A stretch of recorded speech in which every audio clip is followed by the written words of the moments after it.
GM, good morning, as they say in New Orleans.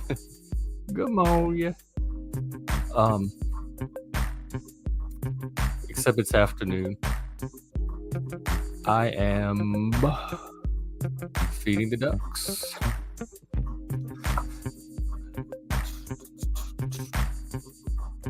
I don't know if y'all can hear me. I still need to get this volume thing down because on my end it sounds leveled, but when I play it back, it sounds loud, and it's like too loud to talk over. So I guess let me turn it off. Okay, welcome to this lovely Thursday, or whatever day it is where you are. For me, it's Thursday afternoon. Oh, let me do my banner as usual. I'll put the banner on later. Click the link to come on. I'm hanging out on the porch. Talking about the Bible as usual. I'm still in it. I did the Garden of Eden and Cain and Abel. There's a few more little points about the Garden of Eden, the Garden of Eden, I want to talk about, and then I'll move on to Cain and Abel, which that story really struck me. I wanted to read from the book of Jay, the Harold Bloom book I talked about. There's this little paragraph about the serpent and Satan. How did the charming serpent of Jay, that's the author of Genesis, one of the authors, how did the charming serpent of Jay ever become Satan? The answer seems to go back at least to the 1st century before the Common Era, to certain apocalyptic Jewish heretical writings, including the Testament of Adam, the Life of Adam and Eve, and the curiously mistitled Apocalypse of Moses. I didn't even know about these books. Behind them is a lost life or Apocalypse of Adam, where presumably the devil and Jay's serpent first emerged, where Jay's story of disobedience was transmuted to one of lust, and where the tree of the knowledge of good and evil vanished into just any tree at all that could be associated with the serpent Satan. Normative rabbis and their Gnostic opponents alike misread Jay's original story until the opposing readings were subsumed by St. Augustine's Christian allegorizings. Jay thinks of the man and the woman as disobedient children, and of the serpent as a smooth imp. Lust is an obsession of dualists who see soul and body as caught in a wrestling match. But Jay, as I've shown, was no dualist, and so was not much concerned with lust. That passage struck out at me. Jumped out at me. That I was thinking that when he was blowing the breath into the clay being that he made, does that mean the body is the clay and the breath is the spirit of the soul, and that's dualism? And Harold Bloom is saying no. Jay was very much a monist.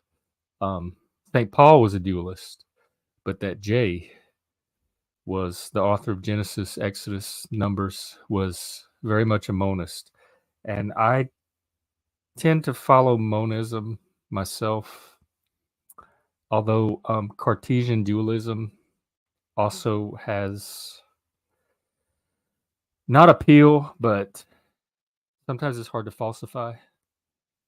But I'm going with monism for now. And what did I want to say about the so the snake, the punishment, they ate the tree, the fruit, whatever, and they got the knowledge of good and evil and the knowledge of mortality. And then there's the tree of life, which God was worried that they might eat of and become like the gods, like the Elohim, like the divine beings, and live forever. So that means that the eating of the tree of life is not what brought mortality to Adam and Eve. They never had it to begin with, because one thing Yahweh was worried about was that they would eat the tree of life and become immortal. So again, authority, it's the inscrutability of authoritarianism. I talked about rules having to make sense, and Yahweh's authority is so arbitrary and inscrutable, and they seem more like victims of it than any. You can't realistically expect somebody to internalize that kind of authority and become a follower of it consensually or voluntarily or willingly with that kind of inscrutability. And it shows up in the Cain story too. But I wanted to read Kafka wrote this little passage on the fall, or what's called the fall. Here, let me find it. Um, why do we lament? This is Kafka. Why do we lament over the fall of man? We were not driven out of paradise because of it, but because of the tree of life, that we might not eat of it. So it was the worry or the fear that after seeing them eat of the tree of good and knowledge, that that there would be nothing to prevent them of eating of the tree of life and becoming a, like the divine beings. And so he banished them from their home, and that starts a whole series of banishments and exiles. So the pattern with Yahweh so far seems to be he has these arbitrary, inscrutable rules and prohibitions and the authority to enforce them. And then when you violate them, he like flips out way out of proportion of the event, and he does these curses and banishments and exiles and punishments. So the Cain story, Cain was the firstborn of Eve, and Abel came after. So Abel was the younger brother, and Cain was the tiller of the soil, the farmer who grew the plants. And what's his face? Abel was a shepherd, a sheep herder, domestic animals. And Cain gives an offering to God of the harvest, the plants, the fruits of the earth, and Abel gives an offering of an animal that he kills. And hey, Jack, I'm talking about the Cain and Abel story. He of an animal that's sacrificed, and for some reason, because Yahweh is so he's so difficult for mortals to understand because none of his stuff makes sense. He finds Abel's offering more suitable and not Cain's, and he accepts Abel's or respects Abel's offering, as it says in King James. And so Cain feels resentment, not so much toward Abel, but toward Yahweh himself. It's like he sets up like these games that nobody can win. It's very hard to know the rules and how to win at the game, so because it seems so arbitrary. And he gets pissed off and he takes it out on Abel. And Abel becomes his sacrifice to his rage, I guess, and resentment, in the way that the animal became the sacrifice, Abel's sacrifice to Yahweh. And so we have the first murder, which is Cain, but it's not actually the first death in the Bible. Because remember, after the fall, when they ate of the fruit and they felt naked and ashamed, Yahweh made them animal skins to wear. Well, who killed the animals? Where did the skins come from? Yahweh was responsible for the first death of animals, and he accepts Abel's sacrifice, which is the death of an animal, over Cain's offering of plants and harvest. And then, I'm not saying Cain was justified. I don't think violence is the answer to resentment, and I don't think homicidal rage is justified anywhere. And so the punishment for Cain, which is again exile, and so he gets exiled to the land of Nod, and he builds the first city. And there's also like some commentary on the foundations of urban civilization versus rural. But Cain, Yahweh accepted the slaughter of an animal as the better sacrifice, but the slaughter of Abel in return is like Cain has no way of knowing this. When Yahweh's killing animals to clothe Adam and Eve, he's accepting Abel's sacrifice of the animal over Cain's, there's no direct prohibition of murder or anything. And so Cain's kind of acting on his nature. And then he founds the city. And Cain's also, I noticed, worried about, like, well, you've put this curse on me. And the mark of Cain was not a mark to, like, let everybody know this is Cain and he's evil, although it did have that effect. It was to actually protect Cain from being, because Cain's worry was now that he's cursed by Yahweh, people are going to come after him. But if the only people on earth so far is Adam and Eve and Cain and Abel, who just got killed, because the third son Seth is not even born yet. Who are these people Cain's even worried about killing him? His own descendants? And so, and we're going to see later, because the next section they get into some more humans in the Bible. There appears to be other humans out there other than Adam and Eve and Cain and Abel. So we're not dealing with history. We're dealing with mythology. These are stories. Some would call them children's stories. I don't. They're like children's stories for adults. They have murders in them. The snake, the punishment, and so the civilization, urban civilization in the city, was founded by Cain, and that seems to be because the J is full of ironies. Like there's the irony of like I just said, Yahweh's authority of punishing Saint Cain for killing Abel, but accepting the sacrifice over the killing over the plants that you don't have to kill, and killing animals himself, and then the whole disobedience, like telling Adam and Eve not to eat of the tree of good and evil, or they'll know mortality. But to even know what mortality is, they would have had to eat of the fruit and evil, the fruit to begin with, to even understand what Yahweh's saying when he talks about mortality. And they don't even know what disobedience is, because that's also something you learn from eating of the fruit. So things like that. And another irony seems to be this implication of how civilizations and city life is founded on Cain and then the descendants of Cain, as opposed to rural life. And I think about that a lot, having lived in a city for so long. I was in Seattle for like, I don't know, 12 years almost. And growing up, I used to always think I was a city person. I grew up in a very rural village area. We'd go to the city periodically for to shop. They had a mall and stuff like that. And then as I got older, I would always I'd run away to the cities whenever I got the chance, because that's where the culture was. That's where all the good music were. That's where the smart people were. That's where the bookstores were. Everything that was happening, culture-wise, that was exciting and stimulating, was happening in the city. So I would go to New Orleans any chance I got to visit my friends there. We'd go to Houston all the time as we got older, to go to the clubs, and we'd get all our music from Houston that you couldn't get at the mall of the city where I lived. And so I always thought I was a city boy. My people are in the city, and I need to get to a big city to find my community.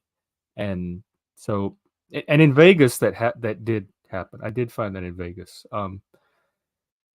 New Orleans, yeah, a little bit.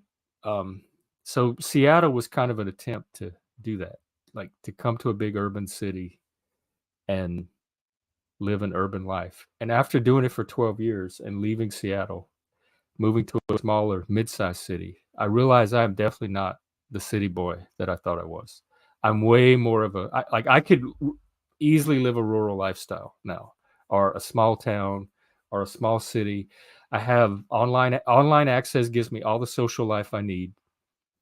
During COVID, once we went lockdown and I had to do everything on Zoom, I had more of a social life during 2020 through Zoom and Discord and social media than I ever did in person in Seattle. It was so hard to establish a social life in Seattle. And all of a sudden, with the technology they have today with the internet, I have like increased my social circle tenfold from what it was when I was actually living in the city where I thought I belonged, trying to find the people there that I thought were my people.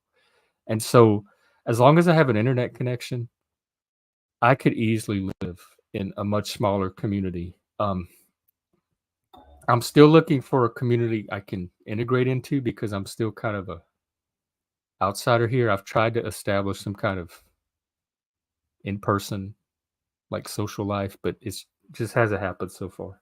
Um, so it'd be nice to have like, I grew up in a village, and I was part of that community. I was integrated into that, and it was kinda cool to be part of this little small community where you had people knew you, you had a function within it. Um, the city was very you were anonymous. It was very personal. The people were, they were always looking for, like, the next status, like, path to status, and if you weren't it, they didn't have a lot of time to waste on you. They weren't very conversation oriented. They didn't bother to, like, really get to know people or build connect that, and I find that that happens more in a smaller like, on a smaller scale. Oh, let me see. I forgot. I was streaming on all these other platforms, and I forgot to check them. By the way, Jack, if you wanna, come on as usual, you are welcome to. I don't know what's been going on with you lately. I did see that stream you put out, um, recently. It was a couple of minutes. It was, uh, a little that especially that initial image. Yikes. So, what was I talking about? The Bible, Cain and Abel. Did I say everything I want to about it? And then she had another son, Seth, after Cain and Abel. And Cain's already in the land of Nod, building the city, which he named Enoch after his firstborn son. And she has Seth, and then the next section is the generation of, like, all the generations of Adam, and we get into some other stuff a little bit. There's like an interlude, and then we're gonna be on the flood and the Noah story, which again is Yahweh freaking out and having a reaction way out of proportion to whatever he's reacting to, and imposing this really extreme punishment. This time it's on all of humanity except for Noah. So we'll find out what they did to earn the flood. And oh, hang on. So I guess that's all the Bible stuff I have today. Haha, thank you. We'll try to jump on. Oh yeah, that's fine. Take your time. I'm going for P.F. Young today at 6 p.m. Central, which is in about 3 hours, is going to be interviewing Xander Keeg, who is a trans man. Um, what's the deal with Seth? I don't know, because it ended with Seth. He just got born, and I think isn't he? I don't know, should I jump ahead? Isn't he an ancestor of Noah? I don't know. We'll find out because it just ended with him. Let's see. Seth, the name Seth means God has provided me with another offspring in place of Abel. That's a long meaning packed into those four little letters. And oh, Seth has a son called Enosh or Enos. And then oh yeah, this is important too. So with Enos, Seth and Enos, it says it ends with it was then that men began to invoke the Lord by name, meaning the establishment of religion or the worship of Yahweh. And that was the final because in Enoch, in the city of Enoch, they like the descendants of Cain, one of them established metalworking, one of them established I forgot already. What all did they establish?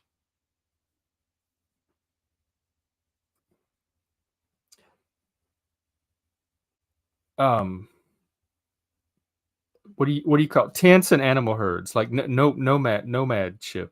Um and then one of them was metal worker, and one of them played the lyre and the pipe, so music, and those were all human arts, crafts, skills, and the final one, with the establishment of Seth, is religion or worship of Yahweh.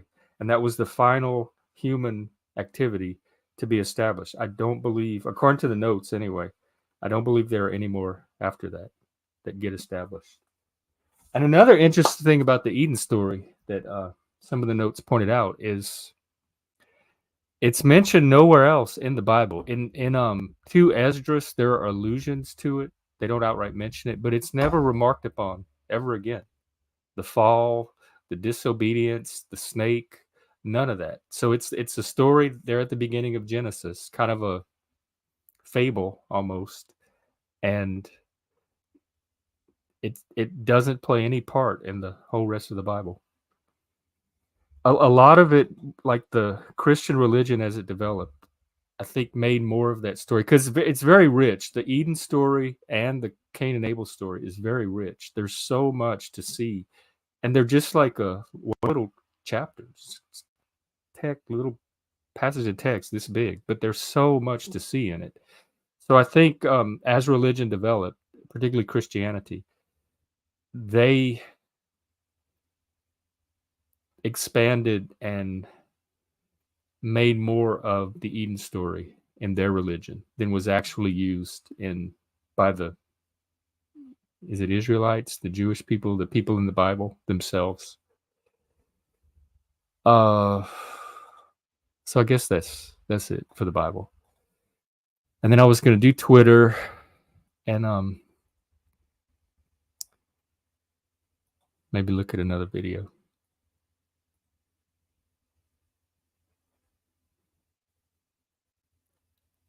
Okay.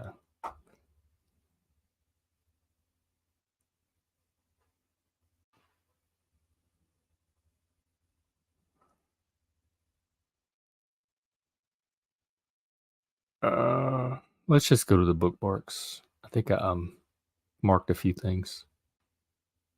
Oh yeah, look at this. Federal judge in California, they blocked the policy that the school could keep the children's gender identity secret from the parents, which I think is a good thing. When I was teaching, one of the biggest challenges for me were getting the parents involved in their child's education. I would love it if a parent was curious about what the child was doing at school or what they were learning or anything like that. And now the trend seems to have been reversed and seems to be trying to keep the parents out of the child's education as much as possible.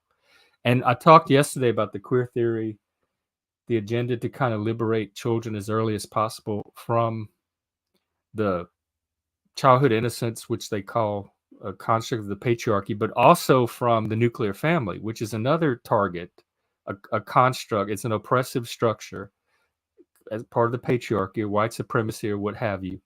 And that's another thing they're trying to liberate the children from. So they don't trust the nuclear family and the parents with the children. The state, it's that the state knows better than the parents. So the state believes that they have the insight and the truth and the knowledge to liberate the children and raise them better than the parents and the model of the nuclear family.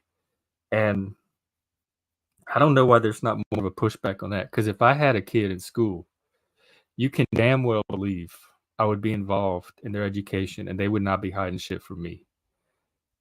So now, let's see, the school's policy is a trifecta of harm. It harms the child who needs parental guidance, yes, and possible mental health intervention to determine if the incongruence is organic or whether it's the result of bullying, peer pressure, or fleeting impulse. That's right. This gender dysphoria, there's this thing called exploratory therapy. Because a lot of times if you're gay, it can be confusing to tell if it's because you're trans, like you're gay because you feel like a woman inside and you're attracted to men because it's normal for women to be attracted to men, or if you're a male who's attracted to men, which means you're gay. And because it can kind of feel the same. I went through exploratory therapy too when I was in my teens, and it helps you kind of figure out where, if you're, because same-sex attraction dysphoria and feeling like you're a woman is not necessarily all the same thing. Dysphoria is an unpleasant. You can feel like you're female or feminine or whatever and not have any dysphoria around it. So dysphoria is something very specific where there's such an intense, I guess, incongruity between how you feel and your experience of your physical form that it causes this actual intense unpleasantness in your mind, which is the dysphoria. So exploratory therapy helps you figure out if you're having these feelings. Either I'm attracted to guys or the opposite sex, or I feel like the opposite sex inside, or I have dysphoria. And it helps you to kind of figure that out because it could be a complex of things and there could be many factors. But the trans activists are trying to paint exploratory therapy as conversion therapy and saying all you're trying to do is talk people out of being trans. So they want it to be where if you even think you're trans, then you're trans. Nobody should question it. And if you do any kind of exploration to see what other things it could possibly be, then that's transphobia. And this ruling is saying that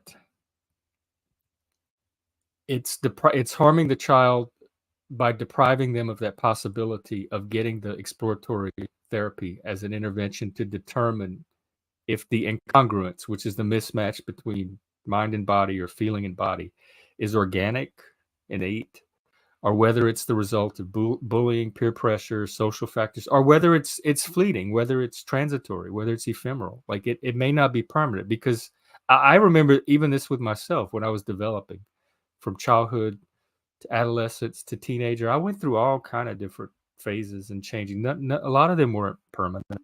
Like, and so it helps to get more of an awareness of, because it's going to be different for each individual. And the trans and queer activists want to make it all just, oh, that's your transness, your queerness, whatever, and it's opposed to the heteronormativity that they're trying to fight. So they want to grab you onto their team as early as possible and nurture and develop that without any kind of outside intervention. It also harms the parents by depriving them of the long recognized 14th Amendment right to care, guide, and make healthcare decisions for their children. I hope this goes to the Supremes, because the way the Supremes have been ruling lately, I have a lot of hope that they'll be able to put a resolution to all of this. And finally, it harms plaintiffs who are compelled to violate the parents' rights by forcing the plaintiffs to conceal information they feel is critical for the welfare of their students, violating plaintiffs' religious beliefs. I think also some of the fear is there's kind of this lingering fear of fundamentalist religion and Christians, and that kids from religious households, which they think is like 90% of parents that are not them, are abusing their kids or giving them negative messages about themselves, and they're trying to protect them from that. And that might have been more true decades ago. I think it's less true now. So their anxiety and fear has not caught up into 21st century reality. And so they're still working off of the old playbook, where there's all these religious fundamentalist parents, like Carrie's mama or something in the Carrie movie, that are, if they find out their child is questioning their gender or might be gay, they're going to do all of this religious intervention on them and harm them or something. So they're like trying to play out their own trauma from when they were growing up on the parents and kids of today, without like looking out their window and seeing that the weather has changed. And because I don't think they're interested in reality. I think they're interested in this liberatory vision of utopia that they've embraced. And so they're not, and that's what they used to accuse the Christians of. Like the religious people were living in this religious version of reality where gay was a sin and going to hell. And we were trying to let them know it's just a normal variation of human biodiversity. And now they're the ones living in kind of this fevered fantasy of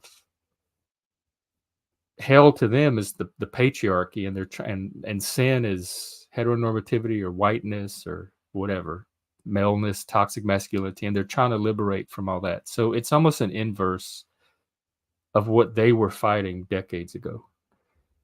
So good. I'm glad this happened. and I hope it sticks. Oh, this was a neat little thing. Okay, this is a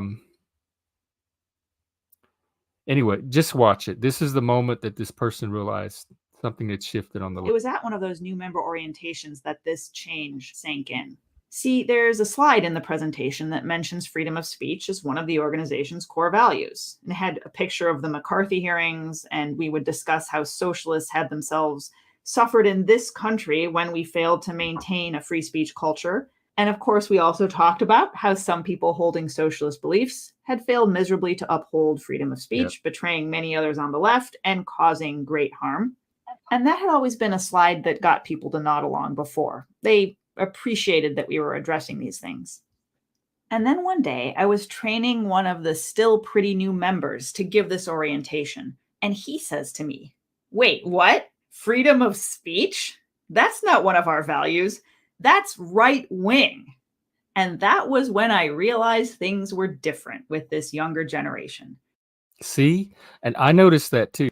Freedom of speech is probably the cardinal value to me. That's more important to me than anything else, almost. And I noticed that, oh, hey, Jack, I'll bring you on. What's up? I don't know if you're there or not. I know that's one of the first things I noticed is how the left seemed to be going after speech and the right suddenly seemed to be where all the defense of speech is. Hey, Patty. And even to this day, like currently, the right wing spaces, like the Crucible, some of the discords I'm part of that have a lot of right wing people, the centrist spaces like PF Young, those are all the places I can go and speak freely, and they're not even specifically free speech. Like the Crucible flat out says, we are not a free speech zone, but they do free speech better than almost any space out there. And so it's the right now that I find is not only allowing free speech to happen, if not outright defending it. So that little video, whatever thing that is that lady went to, I had the same experience, mostly in 2020 with the online discourse. I noticed this censorship all seemed to be coming from the left, and it was the people on the right that were letting people speak and get their opinions out. Hey, Jack, are you there? Yeah, I'm here now. Yeah, I'm not sure where to jump in at because a lot of the stuff you're talking about, I think, this is the kind of topics like I want to be brought up in what we call the right now, but it's like they kind of, in my opinion, they kind of missed the mark because they kind of lack a little bit of nuance, in my opinion. In general, again, I'm generalizing, but there's a little bit of nuance that you're picking up on it in a particular way that I think is very productive to conversation. So I'm not sure what subject you want to focus on, but because I think a lot of the stuff you're bringing up it's all related for sure, and I think it's kind of hard to pick one place. Let's pick anyone to start. Which one do you think they're having the most trouble getting conversations started about? And I wonder if we could get any right wing people one day to have that conversation. I mean, I think something around the thing about what you're saying about they're living in the past and they really don't have any real solution on how to combat this thing because they don't really understand what it is that they're facing. And I think even you and I, we don't fully understand, but I think we're a lot closer to kind of comprehending the gravity of what we're facing. I think I don't think they really have a good assessment on. Well, we can just have a logical argument and we'll win. It's like, well, obviously that's not the case. So it's something more than that. Yeah, I haven't had much luck having logical arguments with the left lately at all. I don't even try anymore. I mean, I've invited woke people on the show. I would love to get one of them on, but watching the other conversations happen, I can pretty much tell how it's going to go.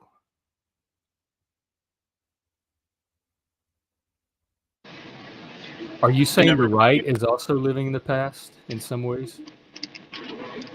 Thank you. Um, yeah, I would say yes. I would say yes, they are, because they think that.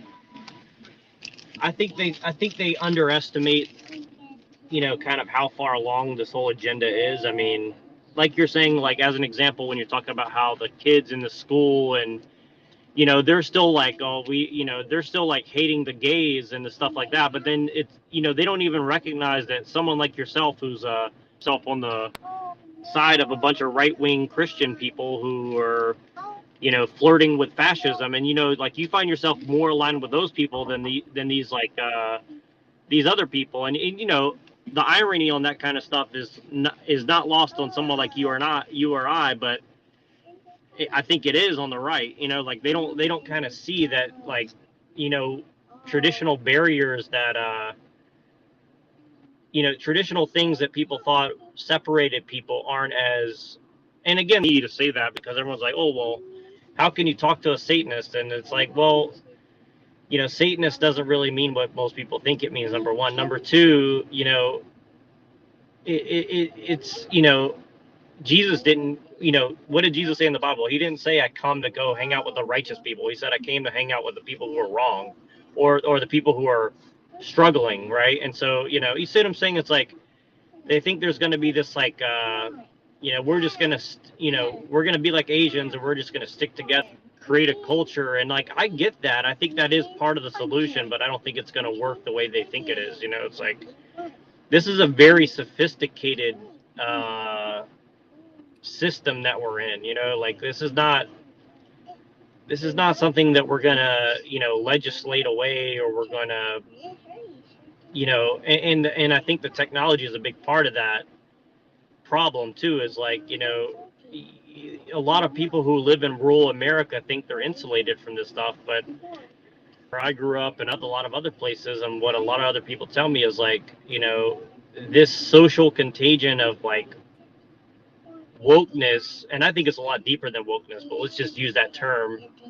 Uh, it has infected everything, and it's not really, and the whole world, even. I've tried to talk to some of them.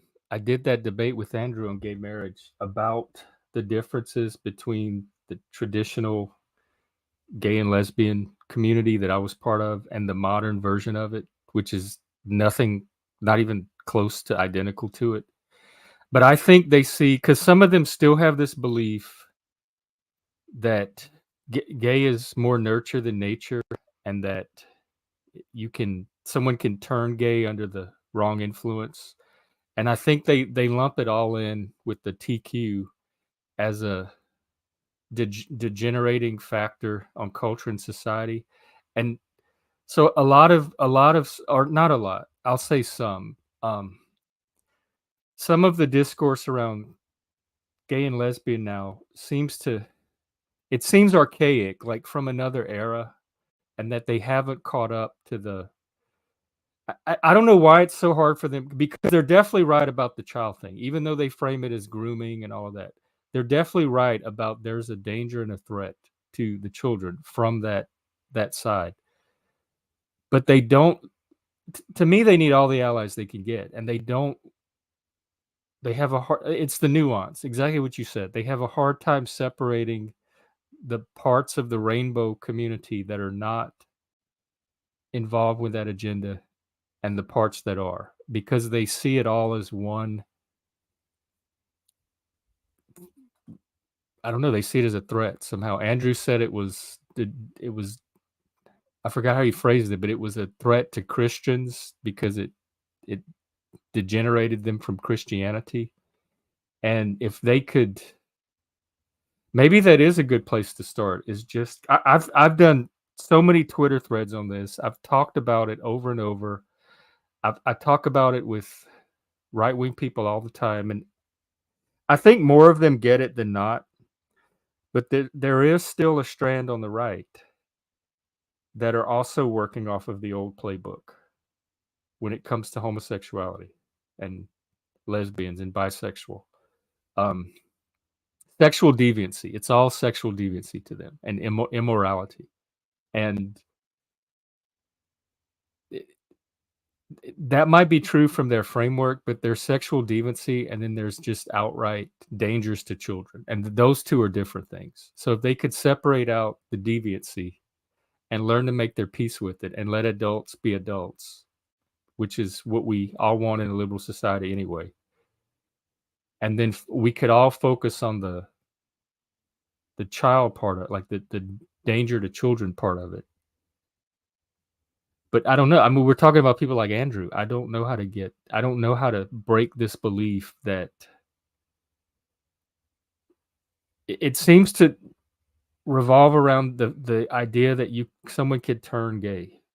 And so there's still this fear that if you spend time around homosexuality or start to give it any kind of purchase, there's a danger that it could start to convert people to it. And that's just not the case.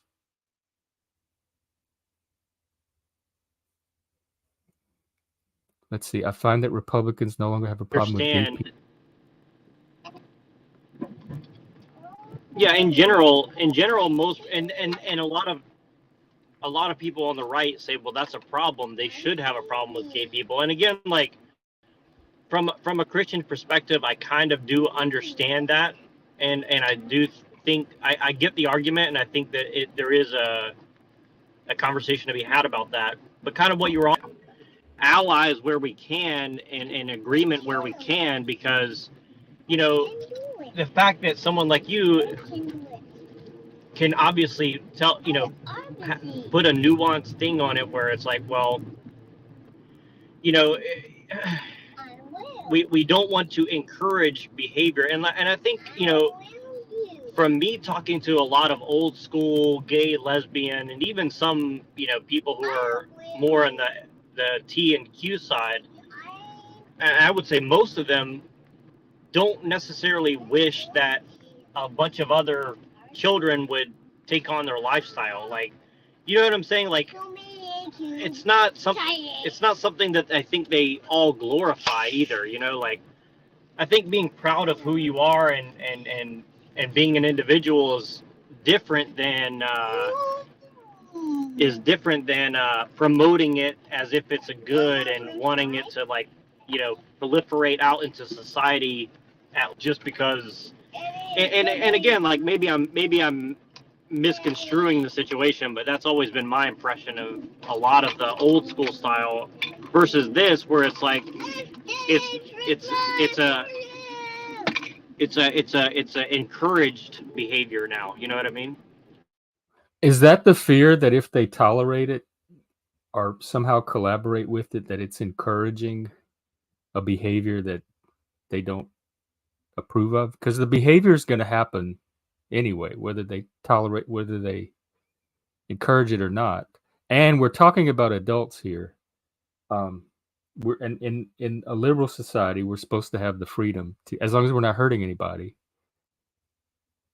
we're supposed to have the freedom to actualize ourselves as we see fit. So is the fear that they're somehow like contributing to it if they even attempt to make some kind of peace with it or be tolerant toward it?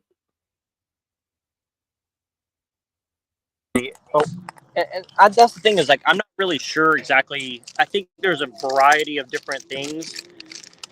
And the truth is, like, I think most have kind of, like you said, have kind of, come to terms with, like you said, like, you can't just take it away. You can't, beat it out of people. You can't. I think religion does have some remedy to it as well. I mean, let me ask you a question, just to, rather than just paint a picture that I want to see. How do you feel about the fact that, like, if you were, let's just say that you had God power for a day, and you could say, whatever you choose, it's not going to impact your personal life at all. But, like, would you say that you would wish people to be gay as a as a thing, or like if you had a choice to not be gay, or like do you have any like sorry, my kid is like going crazy. Do you wish that other people would be gay, or would you wish it away, or outside of yourself and your own decisions, how do you feel about it? I would leave it alone. To me, it's just nature. I don't want anybody who's not gay to be gay. And I don't want anybody who's happy being gay to not be gay. So I would pretty much leave things like they are. I just see it as a just a variation on humanity, like human beings, human nature. It's not a moral issue. It's just it's a different taste. Like we all have different taste or preferences. And so for me, it's not. I wouldn't change anything. I'm not trying to like turn gay people, straight people gay at all. But I don't think it's anything to get rid of either, and to wish away from the people that do have it. I think it's morally neutral. But well, do you think that it could? Let me ask you this: do you think that the fact that it's increasing at such a high rate is natural, and also like you think you think that people have a total choice in the matter, or not really? No, I don't. I think most of it's innate. I don't think it's increasing. I think it's pretty much the same rates that it's always been. I think what's increasing is the political identification of which there are people identifying into the category, not so much gay now, but queer. Like that's where you get straight queer people from, because the oppressed axis has been redefined to be heteronormativity. And that's a way for straight people to identify out of heteronormativity, which is the role of the oppressor, into the victim class and get all the benefits of being part of the oppressed by just claiming that they're queer. So people that are calling themselves queer, trans, bi, whatever, is increasing, but I don't think the phenomena of actual homosexuality, like same-sex attraction, is actually increasing. I think the category is expanding the amount and type of people it can include, because it's been redefined from just attraction to all these other things, gender, identity, all these other sexual and romance stuff, polyamory, asexuality, all of that is now included.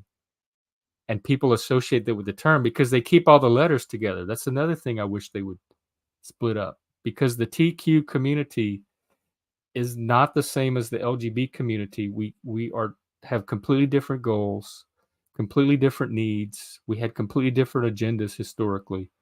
We're not the same group. There's no reason to put us together. Our flags are not even the same.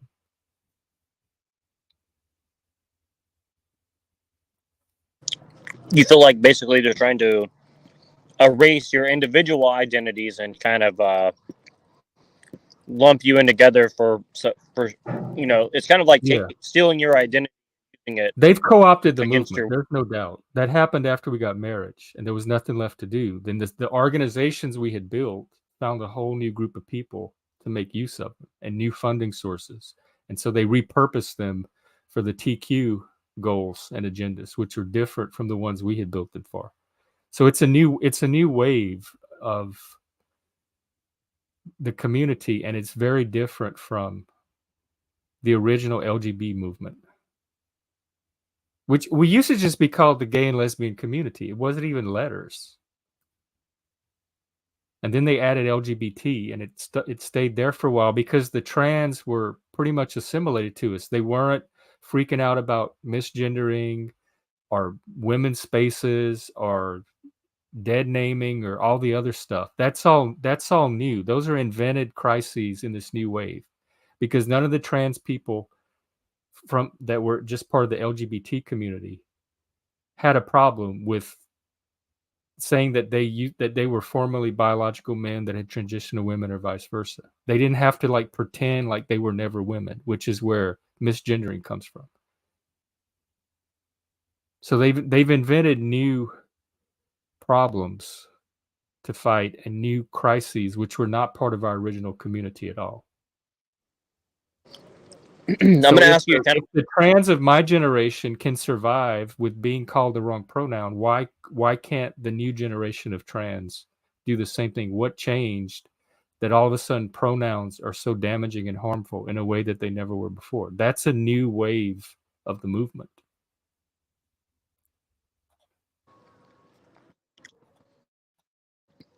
Yeah. This is a little bit of an esoteric question, but if you had to guess the people that are orchestrating such things as to what their end goal actually is, because I think you and I can both agree that it has little to do with the stated goal of quote unquote helping these people, including including gays and lesbians, right? What would you have to surmise based on everything that you know, because you actually understand the agenda very, very well, especially very good grip of that. If you had to guess on what they're kind of, where is this logically going to, what do you think that is? Well, I'm not a conspiracy theorist, so I don't think like there's this coordinated agenda, but I do think some people in the movement, and I think in their mind, some of them anyway might actually think that they are helping gay and lesbian and trans people, whatever. But I can only go off of what I read in the academic writings that they put out, which is in queer theory. And it seems to be two things. Lowering the age of consent is one of them, because they believe that children should be in touch with their natural sexuality as early as possible, and that children are discerning enough to be able to make their own decisions about how to express that sexuality, and they don't want to interfere in that because that liberates them from the patriarchy. So there's a lowering of the age of consent, which gets into the pedophilia issue, and there's also this attempt to free them as early as possible. This is what they call queering childhood innocence, from the nuclear family and the idea of childhood at all, and the patriarchy. So they're trying to both sexualize them and give them sexual autonomy and independence at as early an age as possible, and to free them from the nuclear family and all the apparatuses that they associate with the patriarchy as early as possible. And in their mind, that's liberating them, but it's also pulling them under the influence or direction and guidance of the state instead of the parents and the nuclear family, in addition to having them like have this free sexuality to express as early as possible as well. So I think it's those two things. And policy wise, it's going to take the form of lowering of age of consent and like reducing or eliminating some of the penalties for pedophilia, which we've already seen some of in California, and the like the school policies of parents not being allowed as much say or even awareness of what's happening in the life of their child, because the state is taking more and more authority in that area.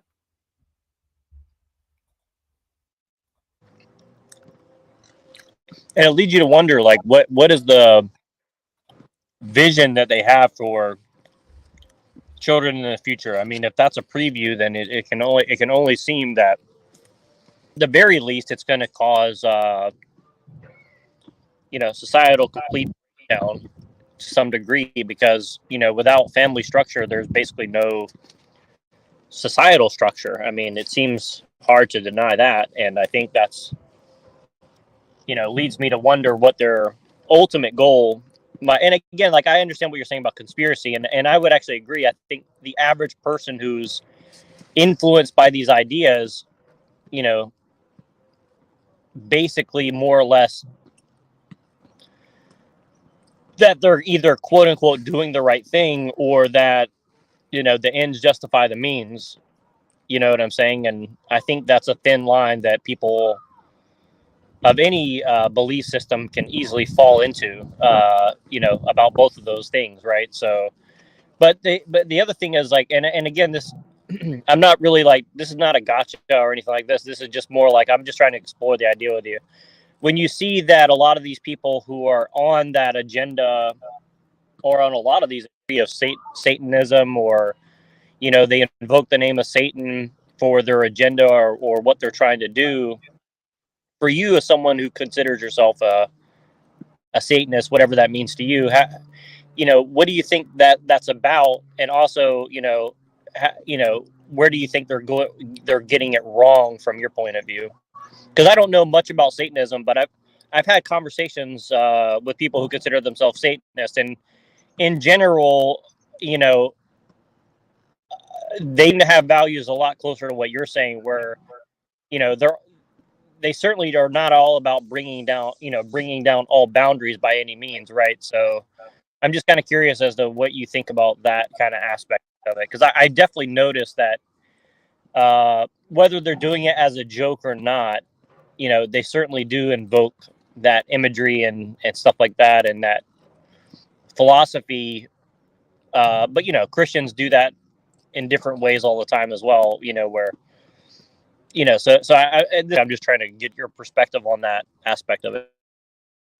Well, Satanism is apolitical, and like Christianity, there's so many different flavors and varieties of it. A lot of modern Satanism started with the Satanic Temple, which was a recent phenomenon, the last decade or so, and that is very woke. They're very social justice oriented, and it's written into their tenets. And so, I think that's the kind of the Satanism they're seeing on the left, is this Satanic Temple type of woke Satanism. And there's several other satanic organizations that kind of developed as well that are on the more social justice-y side. And then the traditional Satanism from Anton LaVey in the 60s, which is Church of Satan, I think is more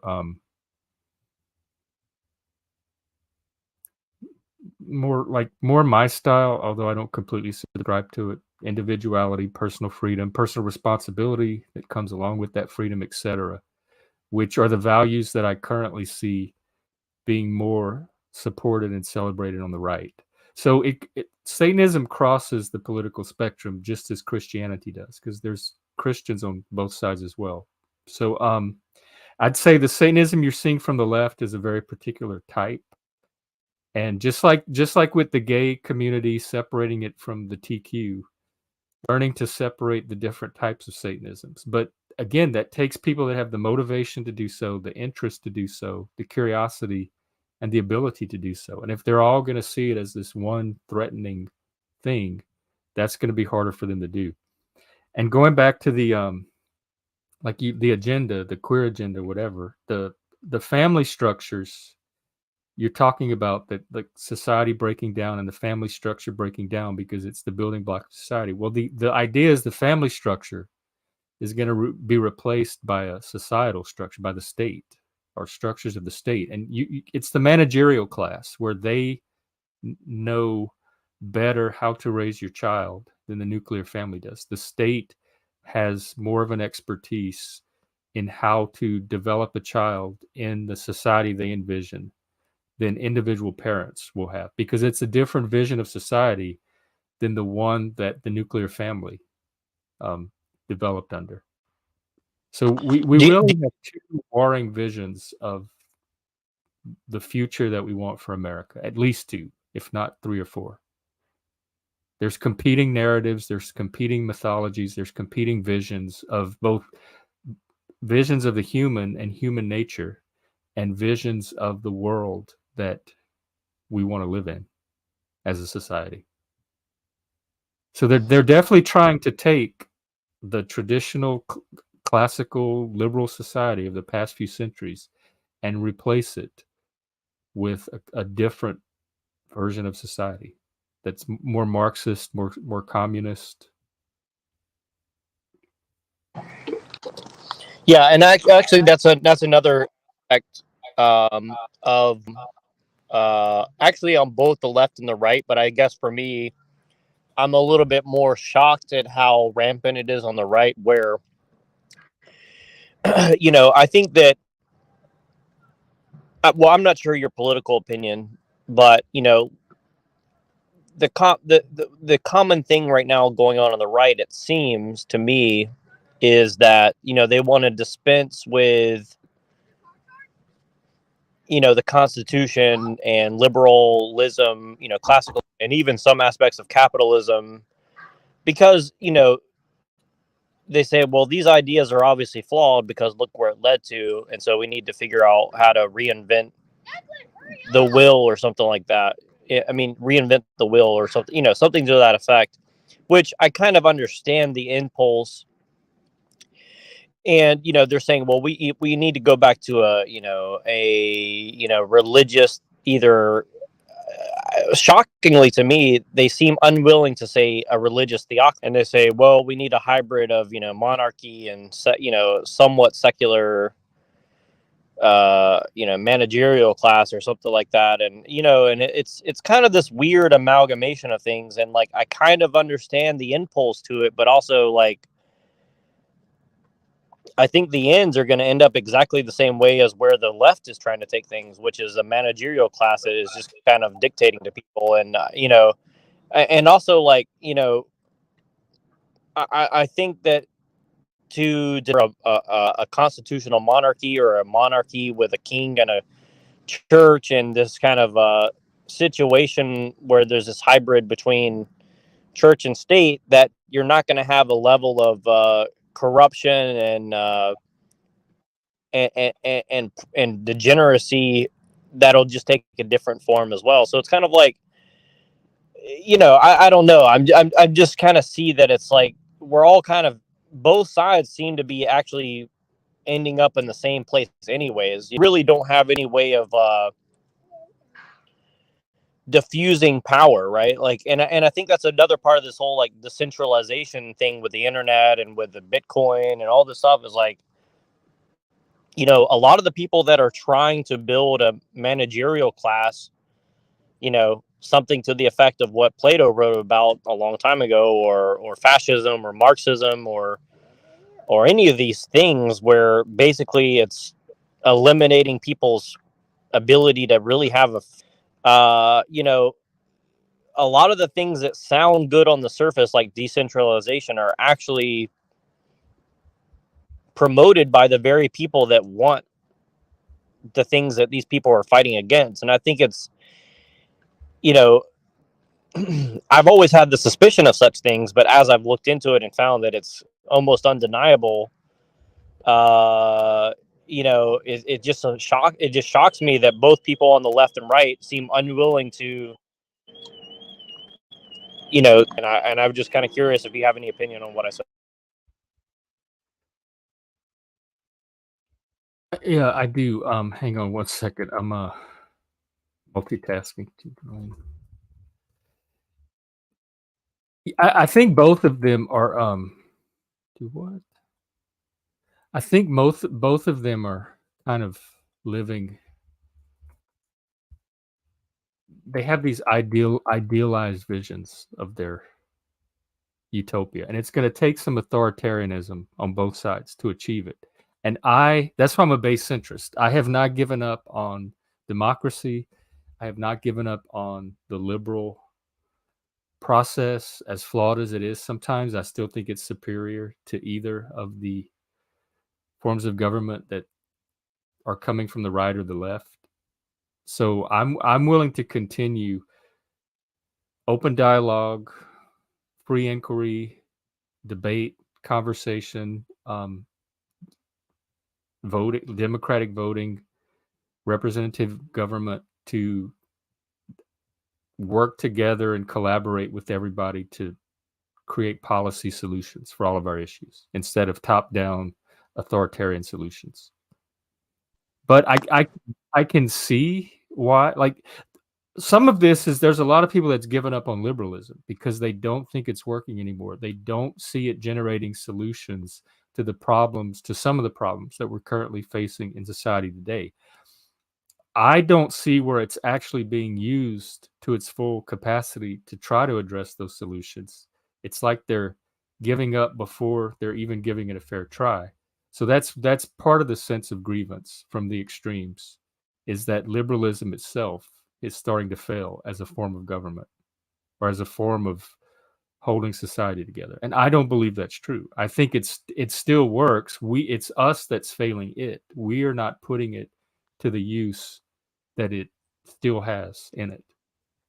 actually a very interesting point, and I'm not sure if I fully agree, but I think that I kind of err on that side, because what I see on the opposite two extremes is embracing the technology and embracing quote unquote progress of some sort, whether it be at the end of a barrel or a sword or just for lack of a better term, brainwashing. And the thing is, from this country and seeing what it is and talk to people and knowing a lot of people who've moved here from those places. And if you really listen to what they say, to me, it seems that, people think that their will is unbreakable. And I don't think that history bears that out. I think that people are like, I think people do have free will. If you don't nurture it, it can wither and die. And, you go somewhere like China or somewhere like that, or even Russia for a long period of time. It's like, you cannot compare free will of those people to free will of someone here in the West at all. Like, I don't even think it's really not even the same conversation, in my opinion, and perhaps I'm wrong, but that's just, that's my impression of it. And,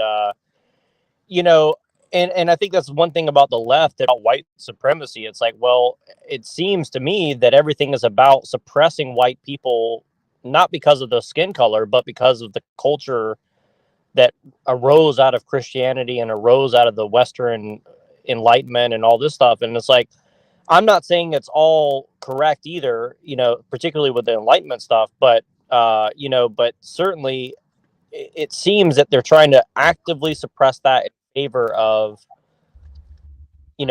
autocratic dictatorship or something. I don't think that's going to go anywhere the way I don't think people can control it. And also, with the technology, I think it's eroding. And that's what you said about the whole thing is like, we're failing the system. The system isn't failing us. And actually, I tend to agree with that for the most part. I think that that's actually a very nuanced position that people don't want to hear on either side, especially on the right Christian side. It's like, we're experiencing these things because we have failed to reach people. We have failed to give them the tools necessary to live a Christian life. You know what I mean? And blaming the system, the quote unquote system, it's like, it's our own lack of involvement in it that has created the problem. It's us giving up our own sense of duty to our family, our friends, our community, our country, our church, or whatever you want to call it. And I think that's the thing is like, we're kind of a lot of people on the right and a lot of Christians as well. I would say that we've kind of don't want to face the mirror in a lot of ways. I know that Christianity's been declining, and religion in general, because it's not speaking to the needs of people today, like in our modern society. So I do know that there's been a big decline in religion, but I also think they say man is religious, just he's a religious creature. I'd say he's a mythic. There's a mythic side of him. It doesn't necessarily have to be religion, but there's a mythology, or he needs a narrative, an internal narrative that gives his life meaning, a social narrative that ties him to other people, and it can come through religion. But as the official traditional religions are declining, it's leaving a void, and so these other narratives are coming in and filling the void. And so having some kind of narrative that's still able to speak to people and address their needs and what's important to them and what makes sense to them as well, whether it comes from Christianity or some other religion or some new mythology that we end up creating as a society, I don't think we're going to be able to do without that or get along without it for very long. And so as religion and Christianity decays, if the Christians themselves are not putting forth something to replace it, or revising or repackaging or somehow re-promoting whatever is the foundations of that mythology, then they're going to be vulnerable to other narratives and myths coming along and kind of displacing them. Yeah, and just out of curiosity, because I do think it is related to what we just talked about. Why are you to want to be a Christian? Like, what specifically do you find the hardest part about Christianity? I don't have a problem with Christianity at all. I grew up Christian. Many of my friends are Christians. I didn't have any religious trauma growing up. The Catholic Church was very beautiful. I enjoyed being a part of it. I enjoyed participating in it. It just stopped. For me, it was like a sense making or epistemological thing. It just stopped making sense. It stopped speaking to reality as science was. Science seemed to be able to put together a much more coherent picture of reality for me than Christianity did. But ethically, morally, in some ways even aesthetically, I still have remnants of Christianity in me. The figure of Christ I find very inspiring. I've started reading the Bible now, so when I get to the New Testament, I'll get more into. I think I'll get to know Christ better as a literary figure, which is what he. At least we know he's that, if not anything more. It just stopped speaking to me personally. Although Christ himself, if you separate him from the religion as an archetype, I still do find some value in, even on a personal level.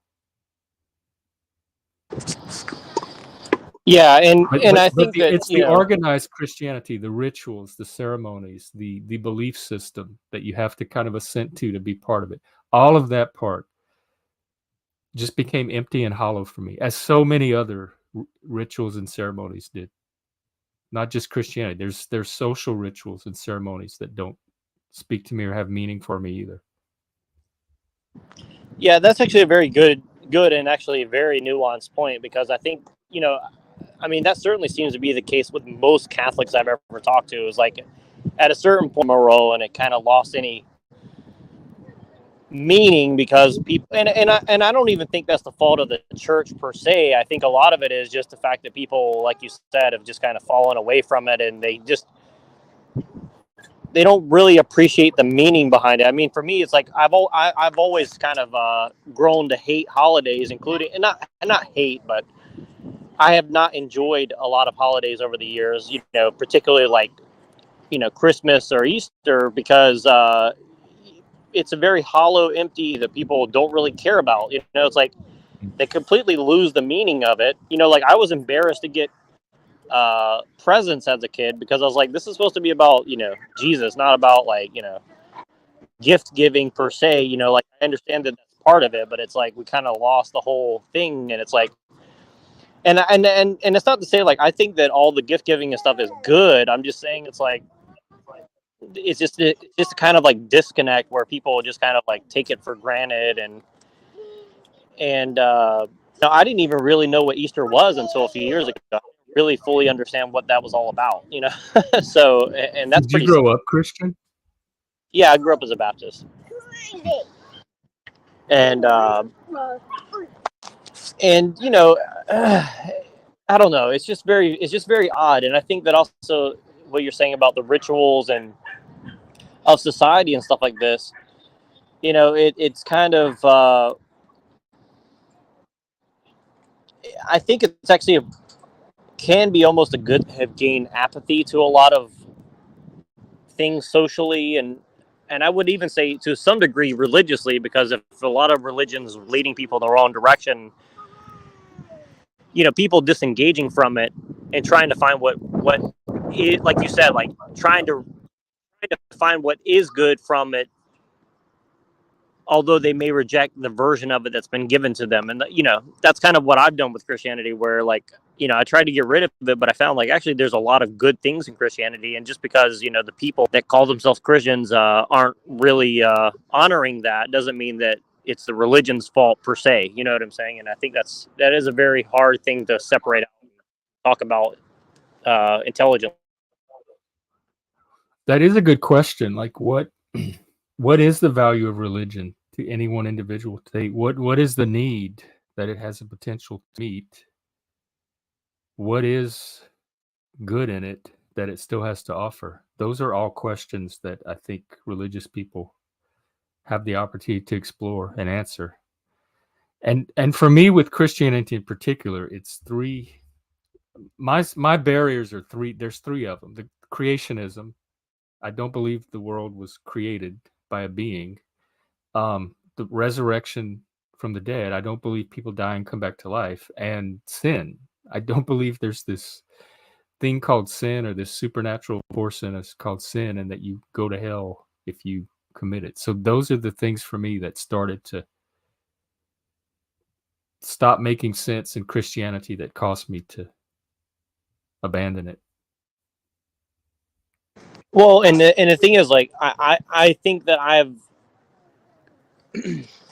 grown to accept those things more than I did.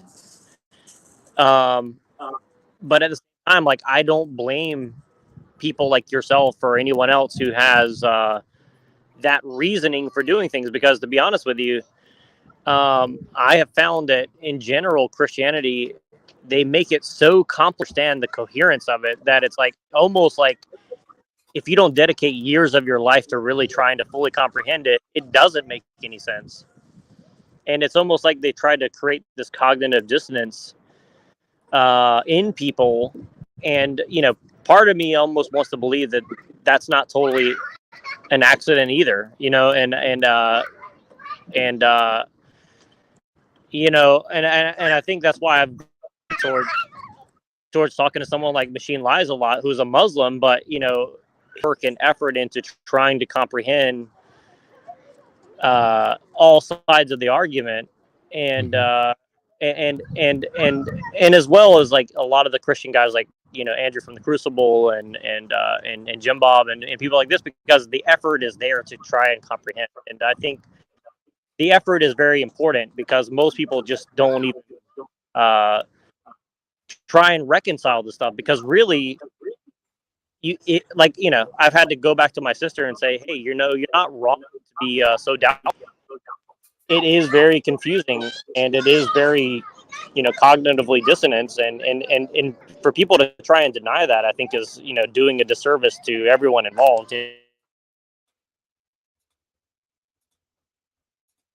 So much of it seems to be faith-based too.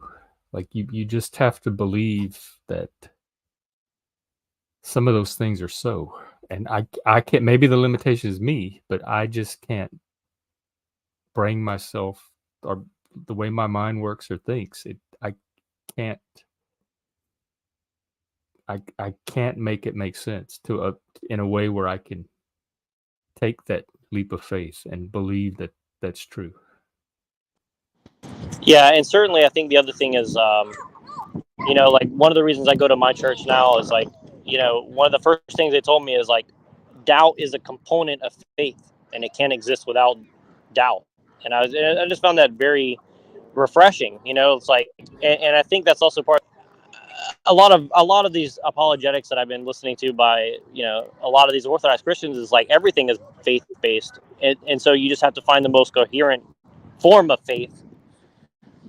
And from that framework, that's where I think Christianity does have something worth salvaging in a lot of ways, but it's not something that's going to get there overnight. You know what I'm saying? And I think I think as you look more and more at the theology and the religion, I think you'll also find that a lot of the science is also very faith-based as well, and it's also like very esoteric.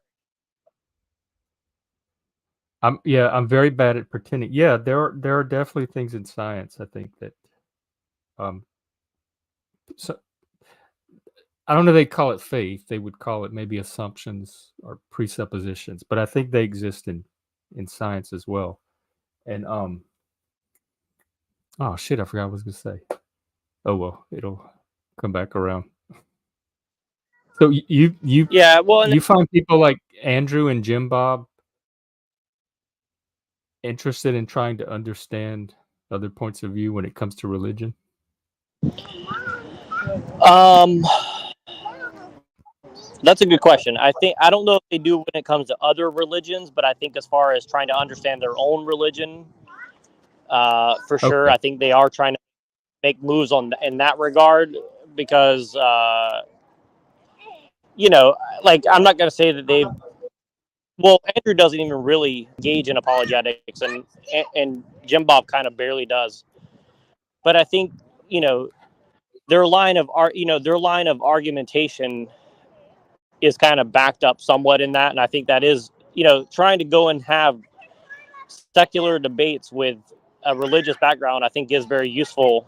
But I would like to see more integration with direct Christianity for me personally, because I think that trying to keep these debates purely secular, I think, because I don't think secular I don't think secular or secularism or atheism really exist. I think it's a totally religious view. It's just covered up um, with very fancy language, but I think it's actually I think it's probably even more religious in a lot of ways than Christianity, in my opinion. I mean, and it's not to say that it's wrong, but the scientific method has little to do with a lot of what people call science. And I think as far as a lot of this other stuff we're talking about the science of the like intersectionality is a kind of an interesting example of that too, because yeah, it's kind of an interesting thing, because I think like you read something like intersectionality, like internally it's hard to critique. You can't really critique intersectionality because from their frame of reference and the way they write about it, you can't really deny intersectionality. But trying to run a society like that is basically a death cult. You know what I mean? So it's like, and of course that's not science, that's social science, but still, I mean, Yeah, I definitely wouldn't call it science. There is but you're right about like I have atheist friends that are just as ideological as the religious people. And Andrew, he certainly used Christianity in his debate with me. Half of his defense was the harm that it does to Christians and Christianity, and he was founding some of his objections on Christianity. So I think when it suits him, he can get into the religious stuff when he wants to. And as far as Christianity, I have a friend who's an atheist, and he joined a Christian church a few years ago, and he absolutely loves it because he says it gives him a form of community, and everyone there knows he's atheist, and they still embrace him and accept him and include him. It gives him a form of community that's missing in society today that he has a hard time finding just anywhere. And so I think the community building and the community enhancing and fortifying elements of religion and Christianity may be where there's potential in for the present moment and the future.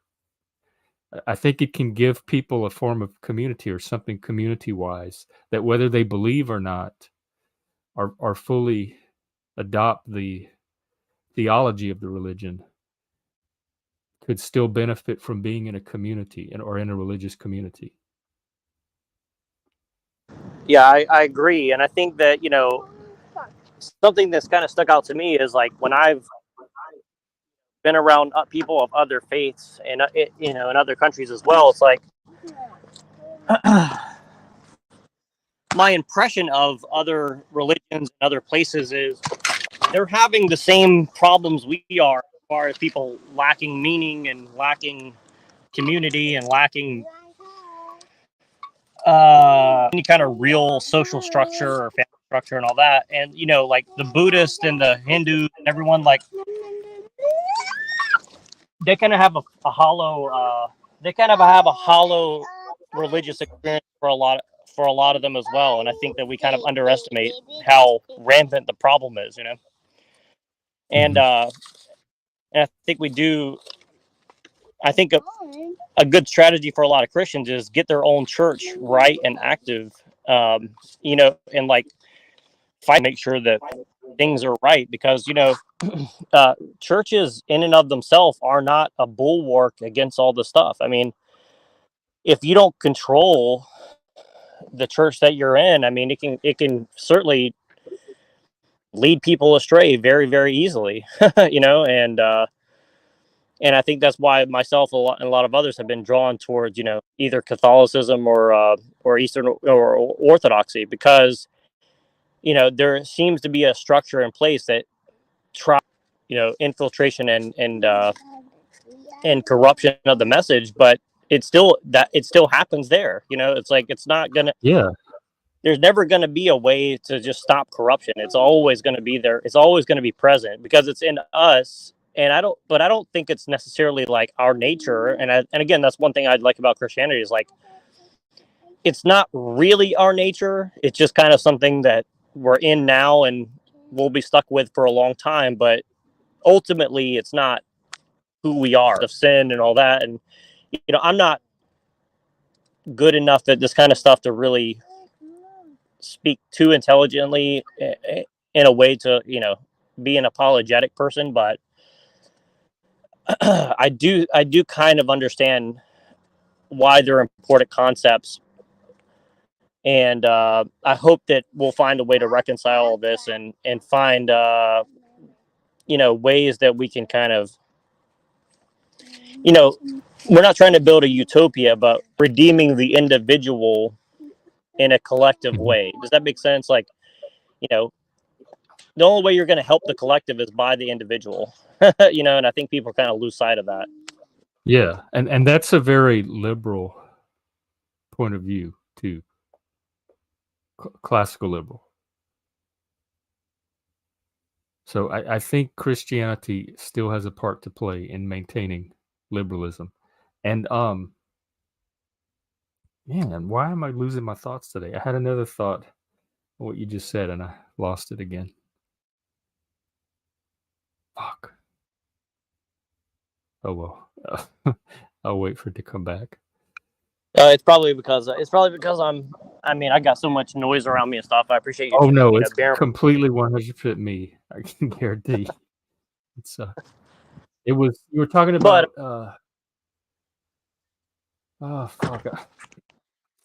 corruption in Oh yeah, corruption. in Yeah, it's church. not like the Catholic Church wasn't corrupt. I mean, wasn't that what the whole Reformation was about? And I think as far as whether corruption is our nature or it's something else, I think it's at least a significant enough part of the nature of some of us that when you scale up to the size that Catholicism and some of these religions and churches do, you're always I mean, you're going to have corruption anywhere you have enough large numbers of humans to statistically be corrupt.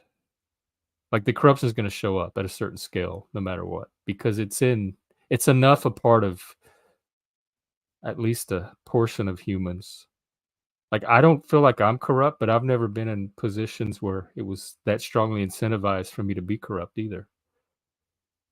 So I think it's partly nature, but then it's partly, I guess, nurture, are the incentives that lead to corruption. Like with Congress now and the owning stocks and all of that whole issue.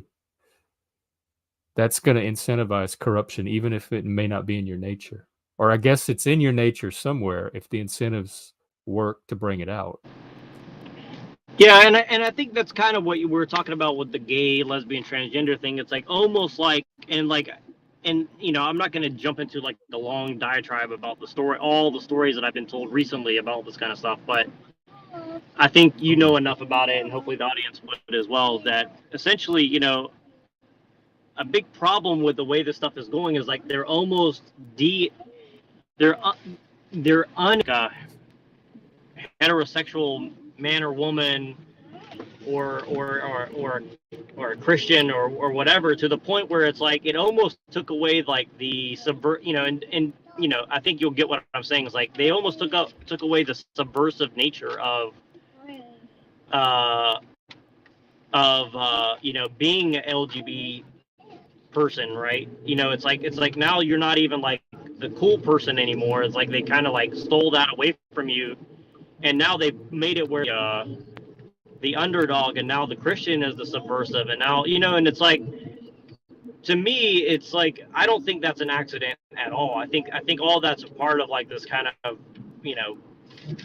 and again, I know you don't believe in conspiracy theory or anything like that, but I mean, if I were a Machiavellian ruler, that's exactly what I would do too. You know what I mean? Like, you need to throw people off of balance to get them to go where you want, and so you kind of have to, like, you made the Christian non-accepting of these people, and now you've kind of inverted that and say, well, you have to accept them because you're Christian, which there's an element of truth to.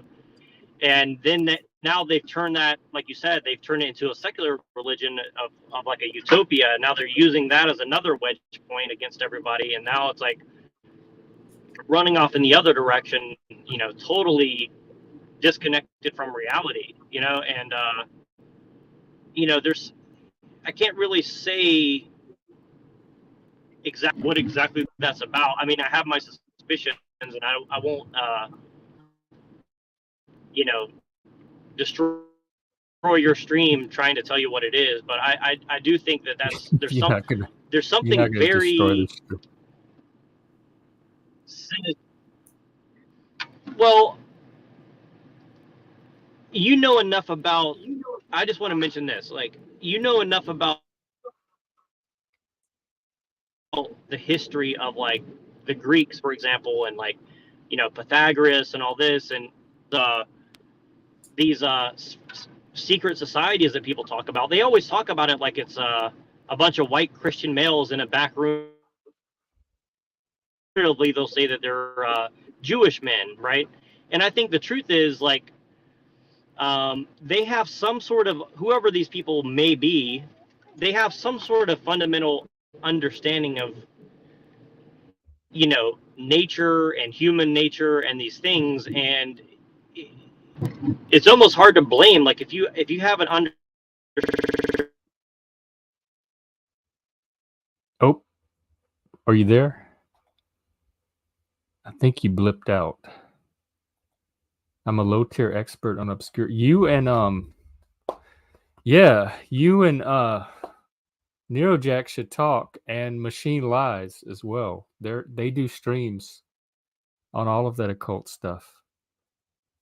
I only studied the occult a little bit in my 20s. I was a pagan, but and I haven't really touched it since. But Chris is in the comments, and he says he's a low tier expert on some of the obscure and ancient text.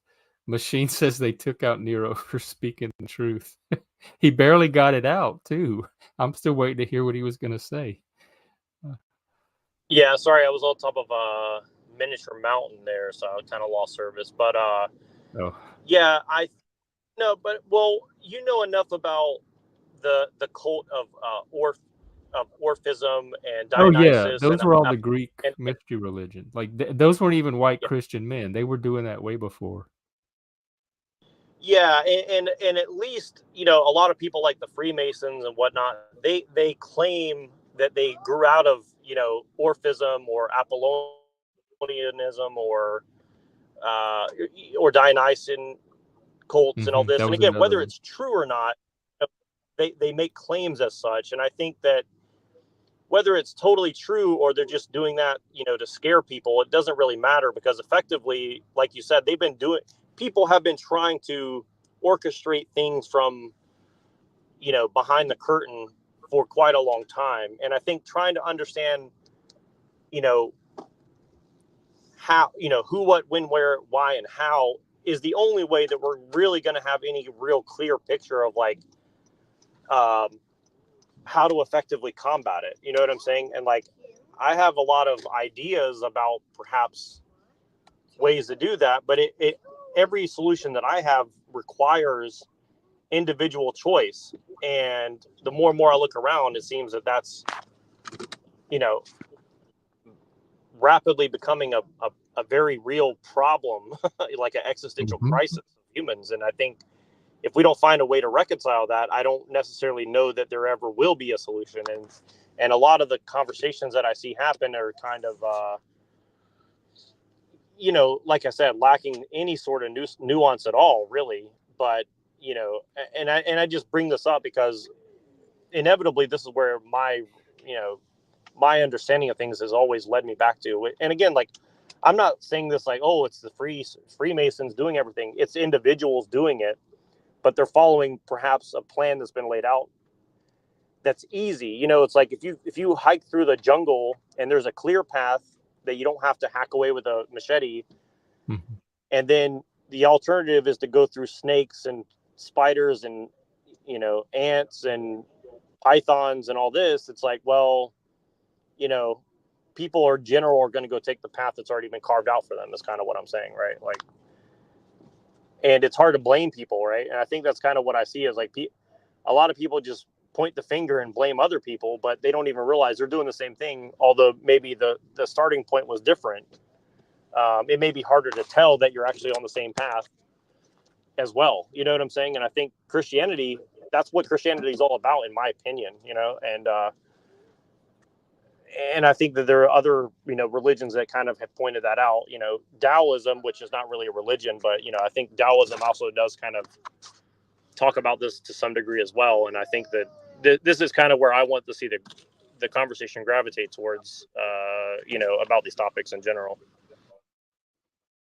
I did a whole episode on my old podcast on the Tao of Pooh. We talked about Taoism a little bit.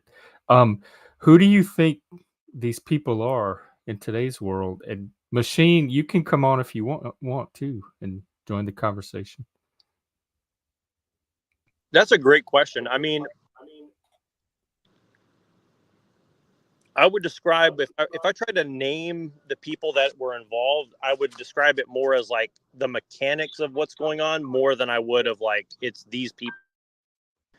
What I mean is like, I think people look at the Jews and they say, well, it's the Jews that control things because look how many percentage are in this form of whatever, or they'll say it's the Freemasons because look at what they're doing, or they'll say it's the Jesuits, or they'll say it's this. It's like, I think that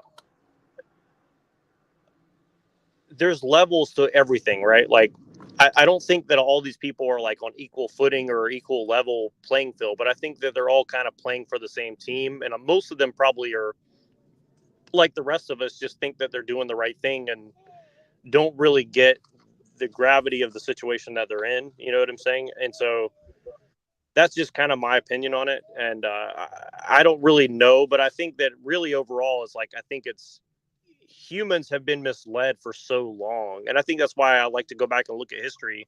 And that's why I like when you go and you join these panels and you talk about, pre-Jesus, the world that Jesus was in was already a very complex web of mythologies and religions and languages and concepts and all this, like, and most of the conversations that are happening now seem, from my limited understanding, to be not that different from what people were talking about 2,000 years. They're not, because humans are not that different. We're wrestling with the same issues and ideas that we always, at least in Western culture, because that's the tradition that we think and feel and live in. What you said that you think these groups are all playing for the same team. What team is that? Well, I think that's really the question, and from a religious point of view, people would say it's Satan, but I think even that might yeah, but I think even that is probably like not, to me, I don't think it's a full grasp of the situation, and I could be wrong, but I think it's a little bit more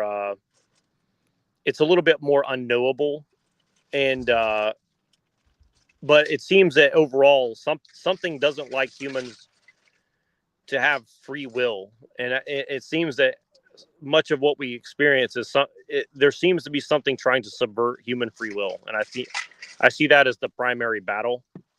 Humans themselves don't even seem to want free will half the time. Yeah, well, it's like this interesting thing the way they give up their power.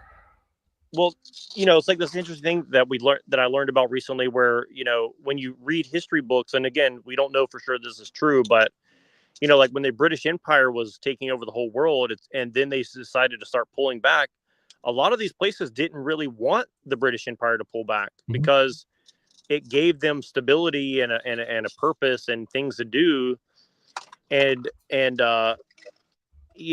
something like a Gandhi, although it may have had some real grievances embedded in it, in general the average person probably would have preferred things to continue more or less on the same trajectory that they were on. And I think that you see this with a lot of things, and I think that's kind of also like what we're seeing right now with a lot of this political discussion, is like a lot of people like are LARPing as if they want to change the system. But the reality is, I don't think most people would be very happy if they actually got what they say they want, because it would necessarily lead to a huge lack of convenience, to say the least, and probably a lot of death and destruction. More That's like, never stopped them in the past. yeah. And I think that's really the challenge, I think, of a lot of this, is like, freedom isn't free, as they say, but I think what that really means is freedom is quite a messy situation to It's be in. work. I mean, Yeah. liberalism is work. You're constantly having to maintain it. Machine says all kind of machine. You need to come on and explain yourself.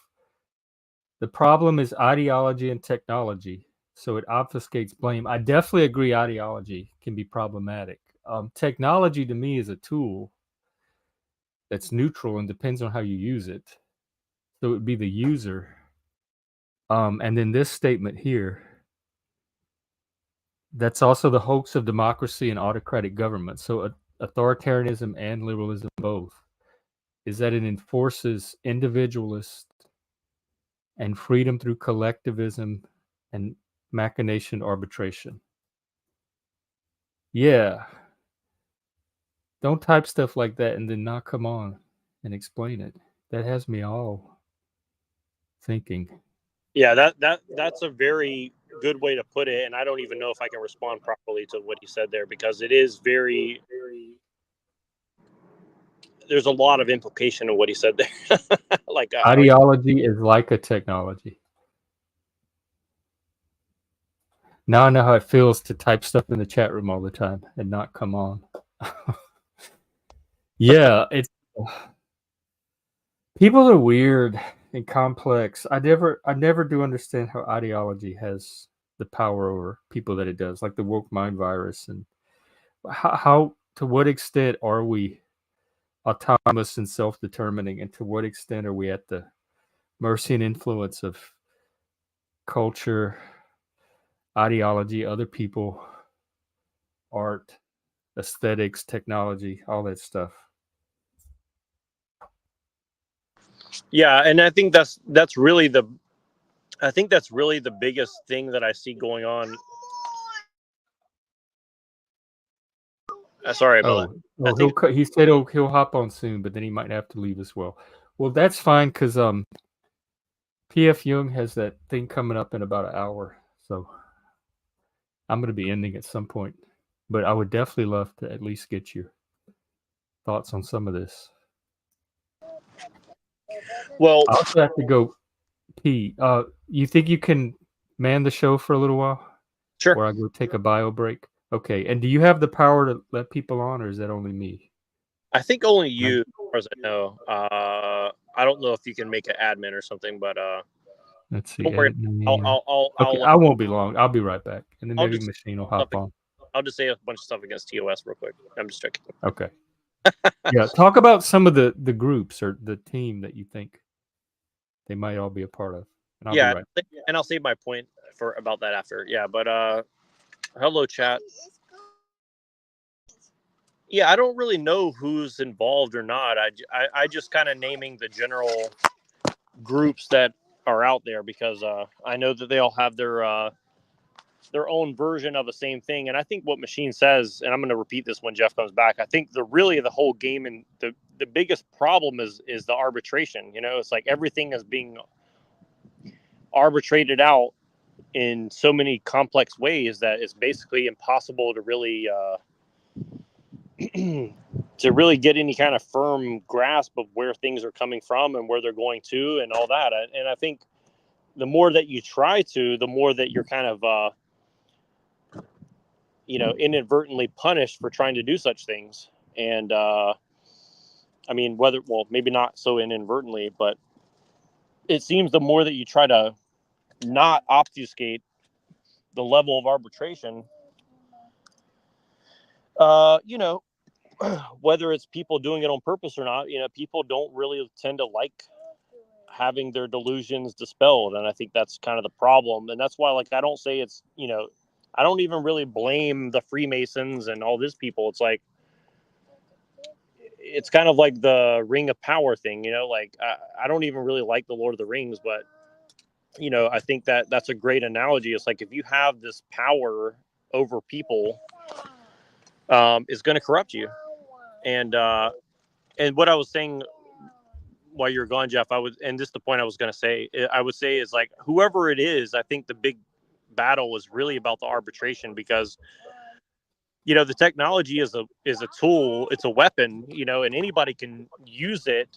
But certainly I think it's getting to the point where only a few people can use it, if that. And then I think also it's it's a the Machine Lie's his mentor said a quote that's really stuck with me, which is that technology is a force of nature, just like a hurricane or the wind or water or anything like that. And so to pretend that you can just, play with a force of nature and it can't,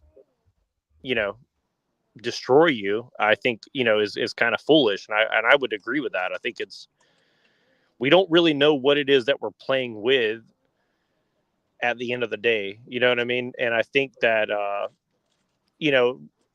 I certainly think that it's not wrong to mystify it and turn it into a boogeyman. I mean, I kind of prefer to think of it that way, but also when talking about it, I think trying to talk about it in that way is,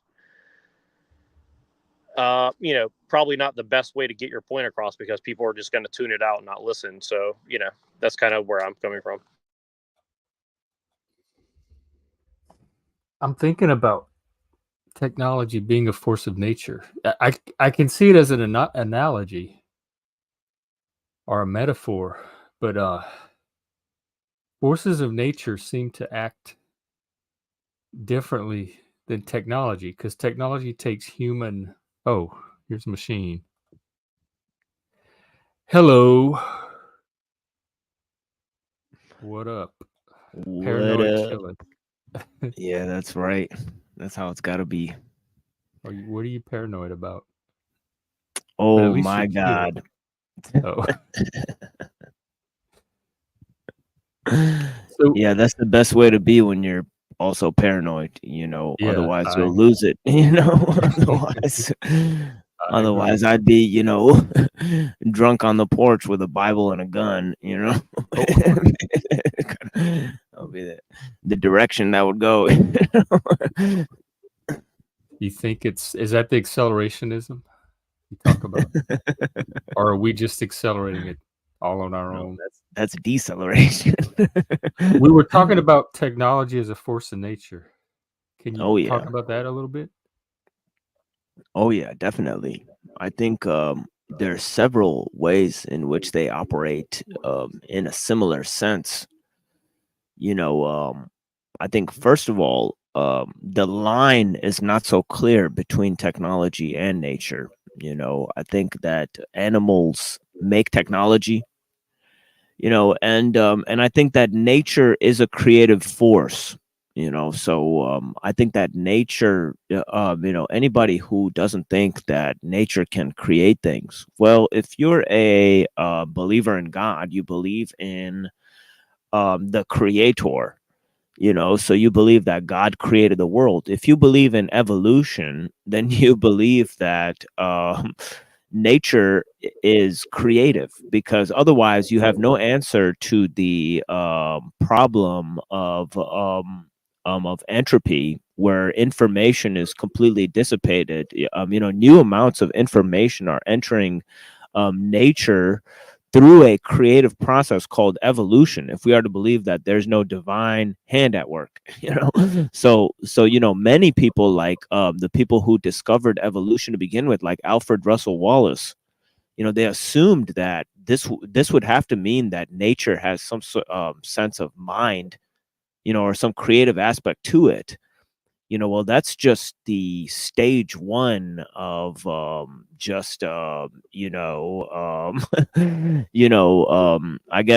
just animism, just the most basic or primitive form of theology. You have available, and then philosophically speaking, it's a very modest form, called deism.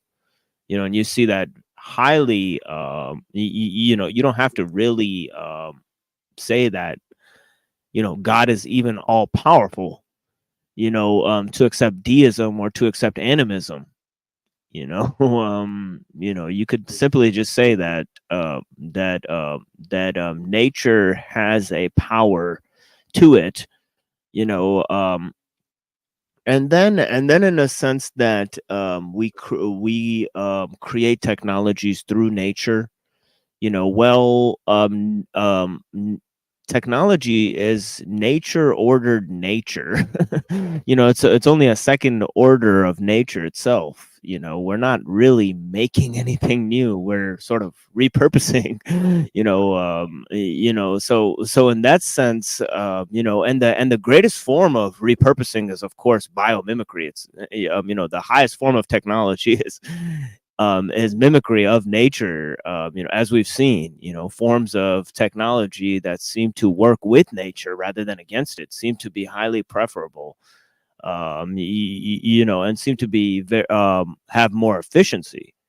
And then I will go to a third sense, and this is a little more complex for people to maybe wrap their head around. But I think that nature creates that technology does the same thing that nature does, but it does it in reverse, because nature seems to simplify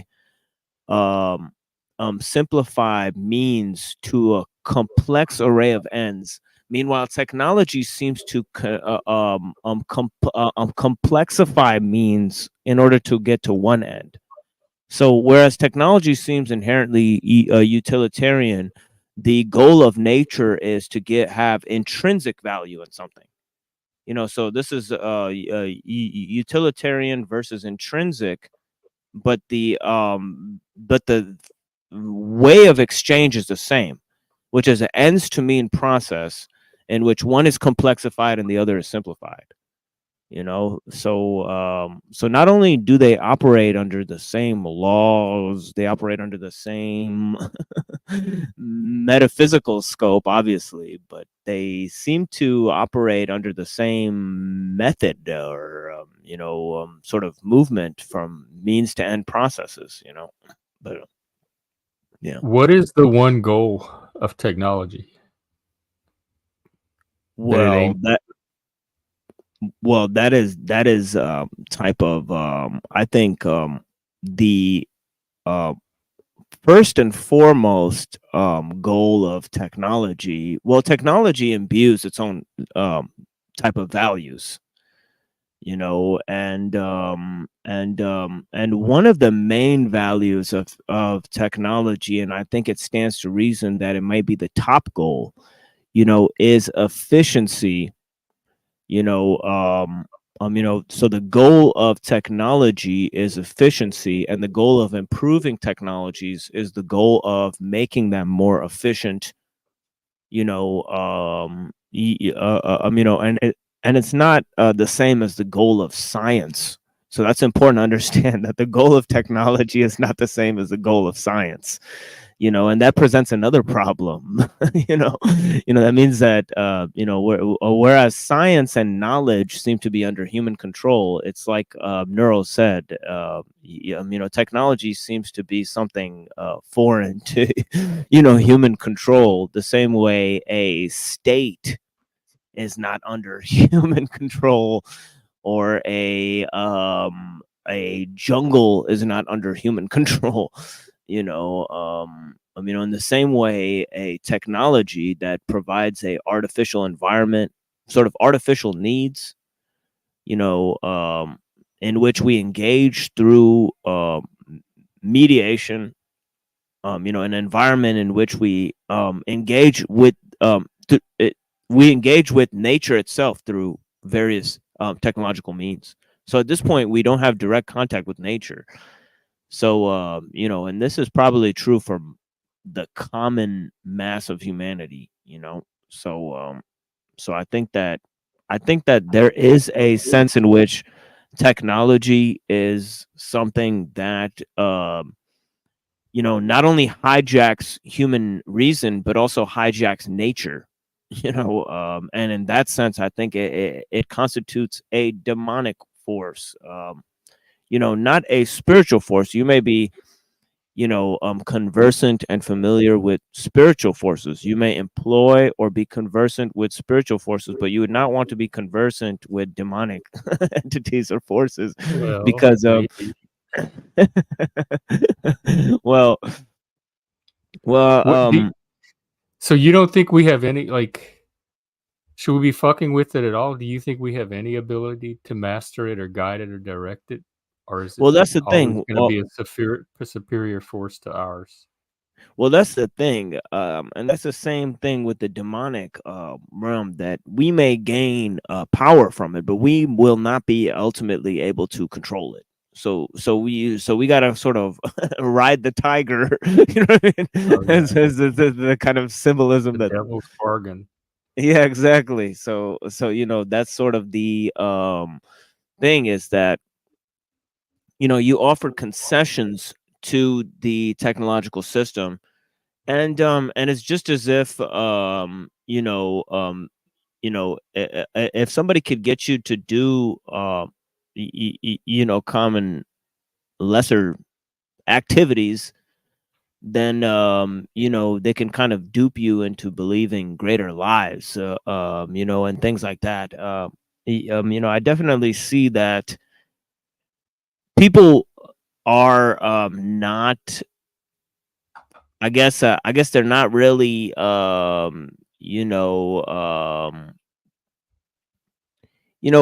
first of all, people are not really honest about how much they're obsessed with technology, how much they need it to live. They'd like to think that they could be free of technology. They'd like to think that they have the option not to use it. I guess once people see just how pervasive the technological scope is, then they see that, well, the use of these things is not optional. Well, then at the very first instance, it evades any moral or ethical you know form of scrutiny. Because if you say if you say, A, that there's no going back, and B, you have no option whether to use or not use technology, and Well, that if was my question. Is there an alternative? Like you said, ride the tiger. Do we have a choice? Like, we're stuck on the tiger now because we're not giving up technology anytime soon, right? well, that is the kind of the understanding of, the more you think you're free, the more you're able to be determined, because you're not aware of the ways in which you're actually enslaved. So if you I could don't be feel taught to love, well except maybe well by technology. I'm enslaved by streaming and Discord. that's technology. If you've already admitted that you have no option whether to use it or not, then I mean, I then do. I can stop at any time. But right, but to what when you end can talked you about stop? stuff like bank accounts and job applications, just basic transacting business to function in today's Exactly. society. Yeah, exactly.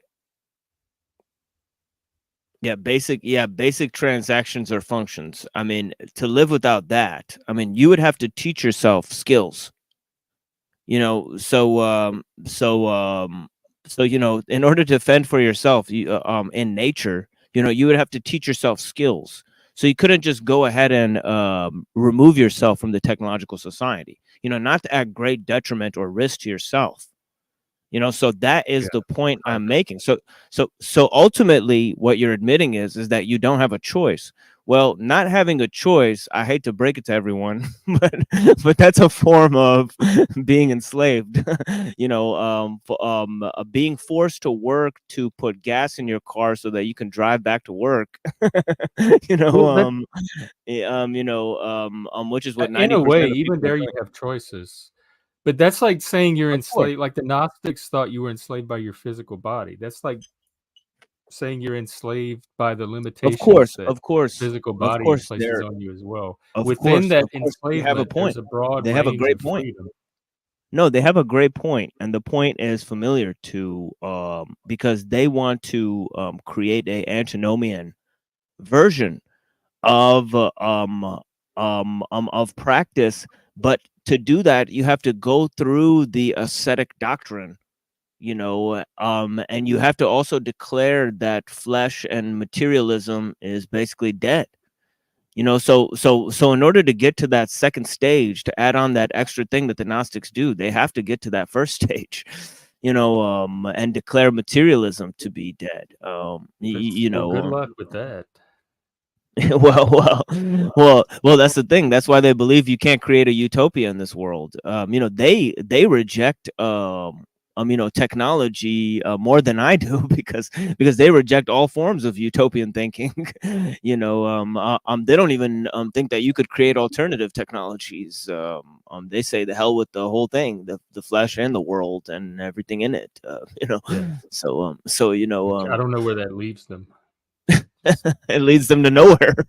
Sitting in caves, meditating, staring at their navel. Well, trying to transcend the world through, you know, blood orgies and things.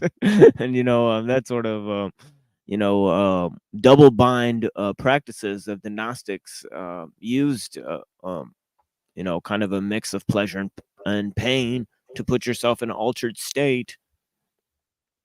You know, to transcend this reality. But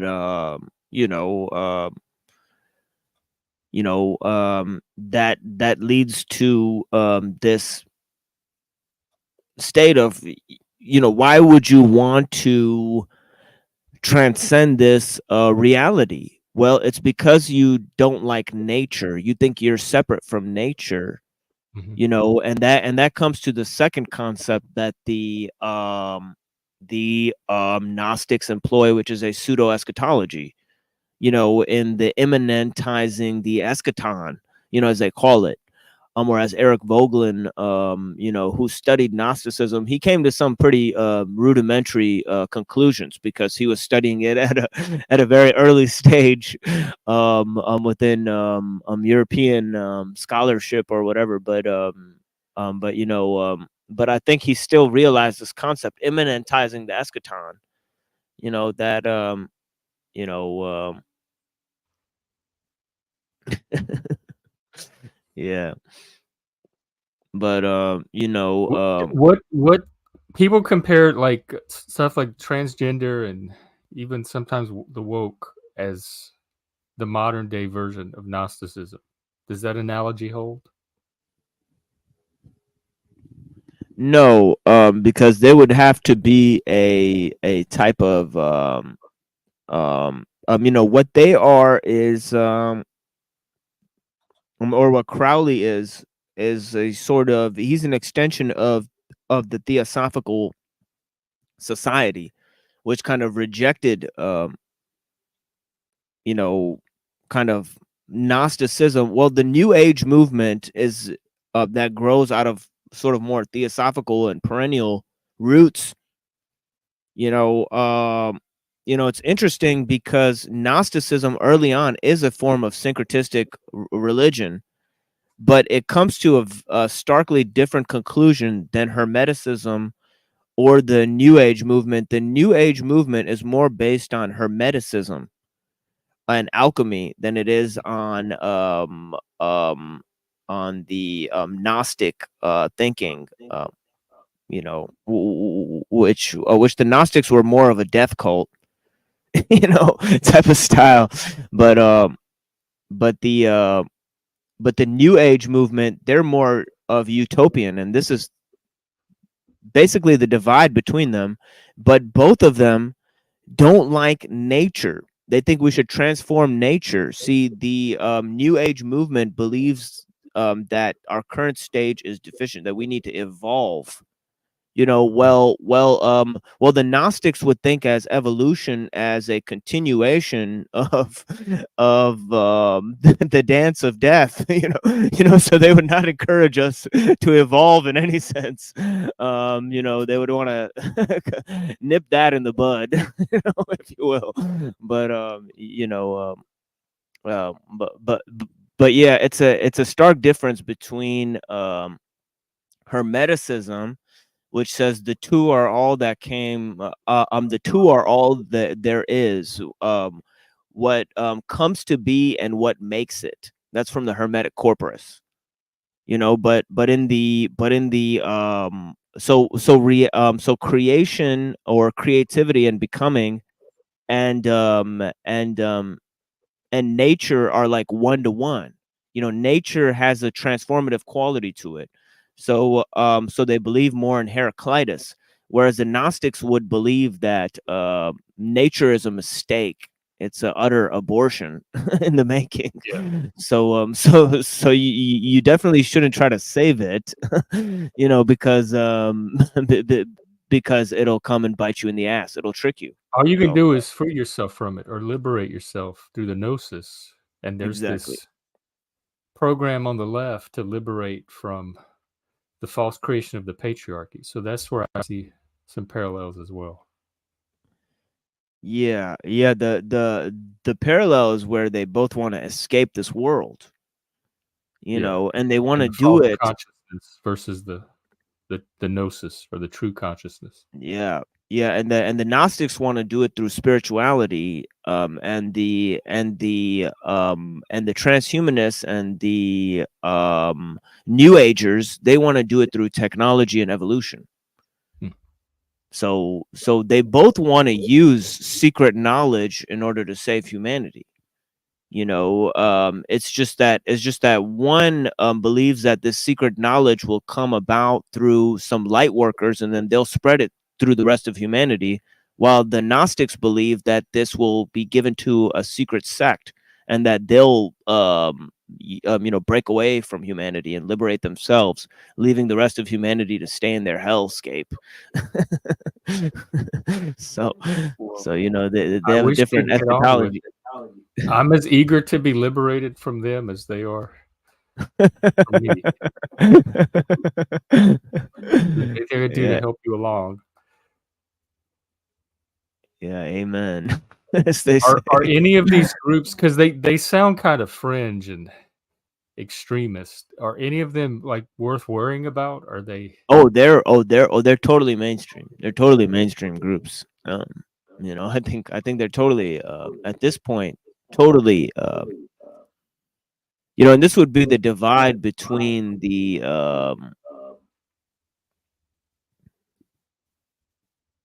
I guess it exists in every religion at this point, because they almost run every religion. So you see in every religion, you see there's like a mystical type for the religion that's more perennial, that says it's like gonna meld with all the other religions, and then there's another type that's like more fundamentalist.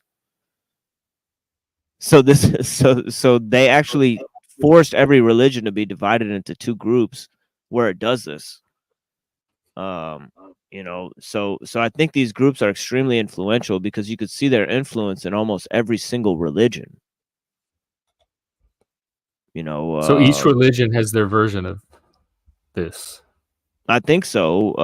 Or else there is no orthodox version of any religion. I mean, all religions at this stage are heterodox, because look at how there's a fundamentalist faction and a mystical faction within every religion.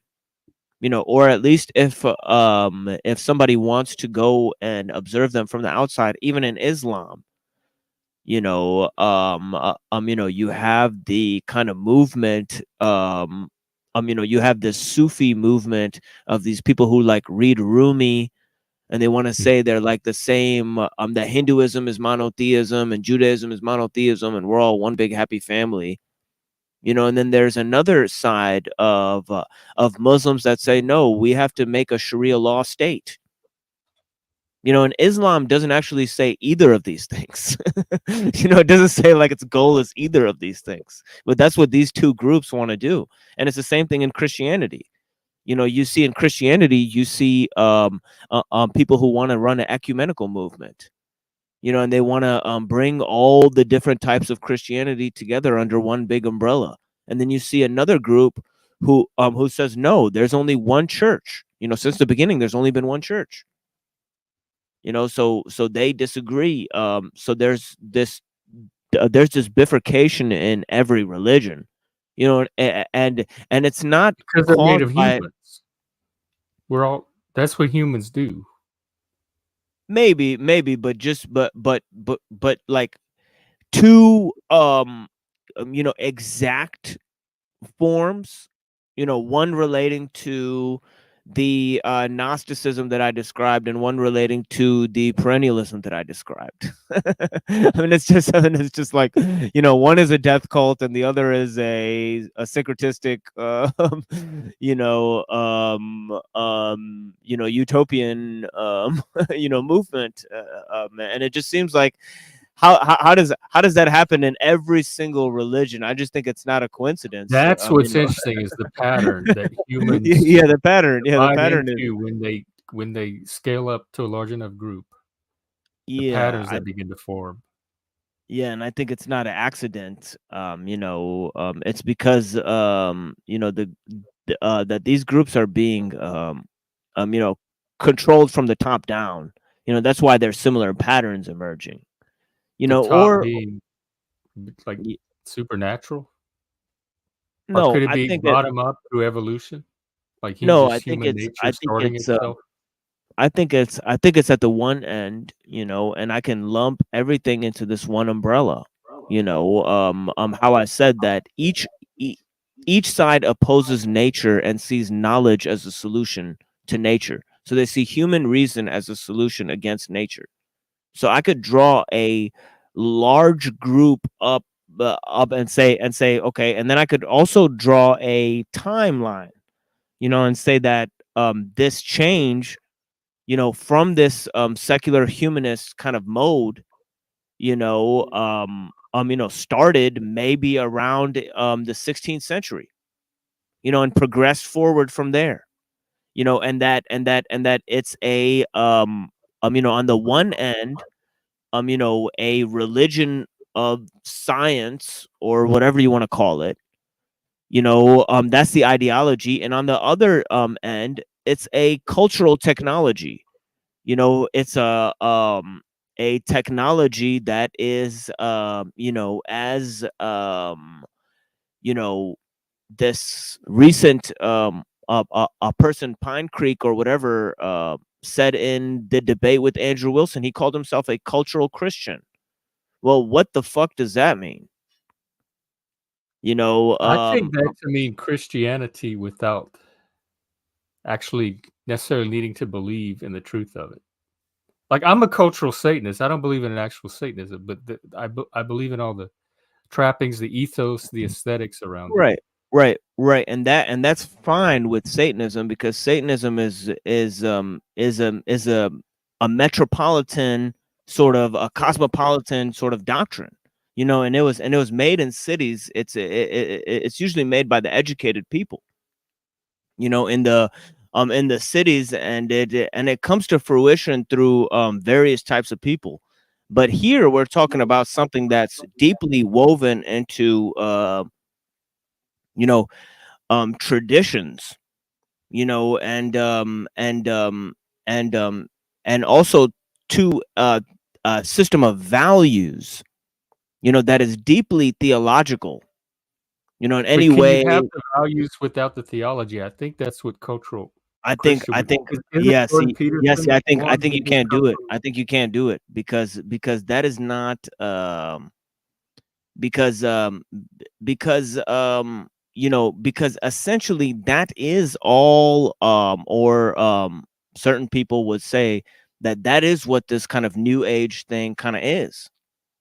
You know, it's like yeah, yeah, I think I have heard of argument from motion. Um it's like Well, we have a Avicenna. Christian on the panel, so Nero, I want to give you a chance to weigh in too if you want. What do you think of cultural Christianity well, I mean, the or only anything? the only thing I'll say really briefly on it is I think I lean to, don't walk in the road. I think I lean more where what Machine Lai says, because I think if you don't accept the metaphysics of Christianity, then you lose the whole thing. And I think it's really the metaphysics that's really the danger. I think people don't realize, like, your metaphysics directly impact everything else going on with you. You know what I mean? So that's kind of the most brief way I could say it. And the other question I would have is, Machine Lies, can you describe what the version of that in secular quote unquote thought would be? So, you know, like, so Jeff could see maybe perhaps the version that he's dealing of that between the Gnostics and the perennials, and within even something like you know, secularism. And I'm happy to answer another question, but my brief answer about Christianity is the metaphysics are really the core of the religion, just as much as all the other apologetic stuff, in my opinion. You know? Well, I think you can't ignore the fact on one end, and I'll be very brief so that you can chime in too, Gen X Jeff. But you know, I think on the one end, it's you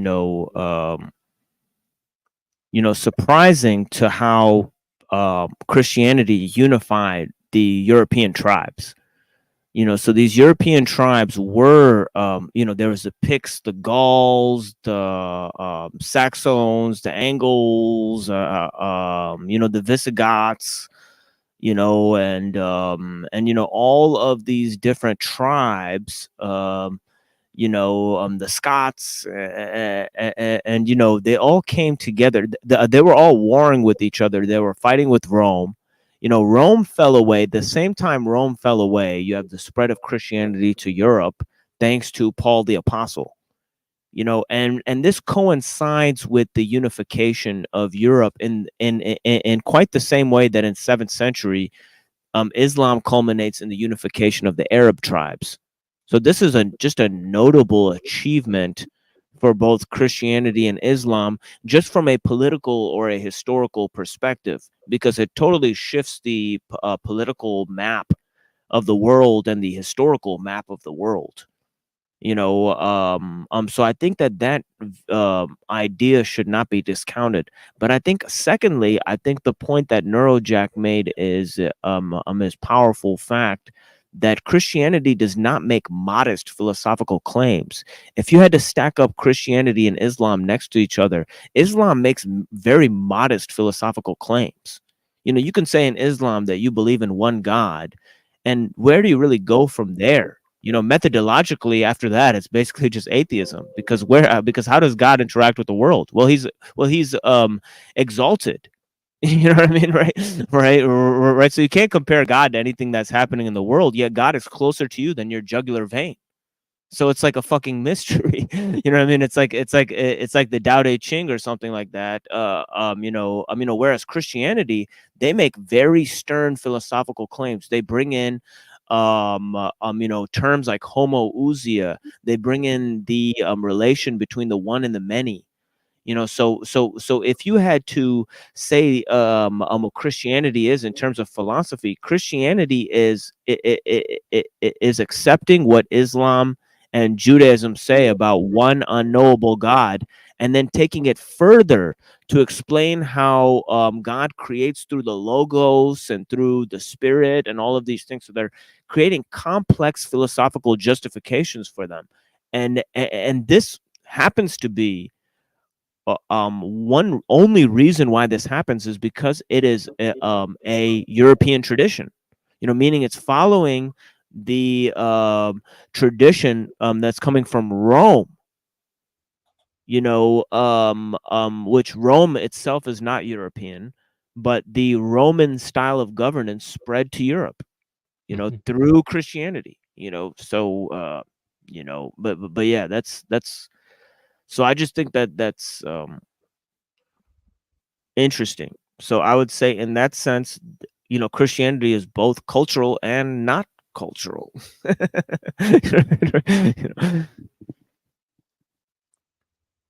Well, and also the other thing is I would say about cultural Christian, and again, I say this as someone who consider myself a cultural Christian for a long time, but I think, the morality really doesn't make sense unless you take into account all the metaphysical and philosophical implications of it. Like the Trinity, for example, is kind of the whole thing. And like, unless you kind of have any grasp on the Trinity at all, which I didn't until very recently, then it's, Christianity kind of loses all its meaning and all its grounding very easily, and, that's just part of the reason why for me it's become like very real all of a sudden. Is like I didn't really understand how Christianity doesn't really exist without the metaphysics, and I think it's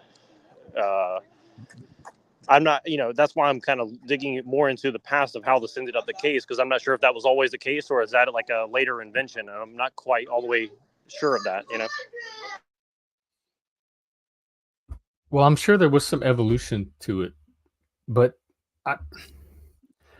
I feel like I know many people, many non-believers that live more or less by Christian values without acknowledging the Trinity or any of the metaphysics of it. So I'm very what would you interested. say? Well, what would you say those values are, if you don't mind me asking? Well, I don't know, things like kindness, compassion. Well, those are just general golden mean, principles. Even I think Well, the they're parts of human nature, potentialities in human nature, but I yeah, think there's of some course, that like even Hindus, Christianity fostered like more even than any. Hindus and stuff say like be nice to each other and all that kind of stuff. Well, I guess in the West, there's certain modifications to human nature, and by modifications I mean it emphases on what got expressed and suppressed from Christianity that didn't exist or were not as mainstream before Christianity.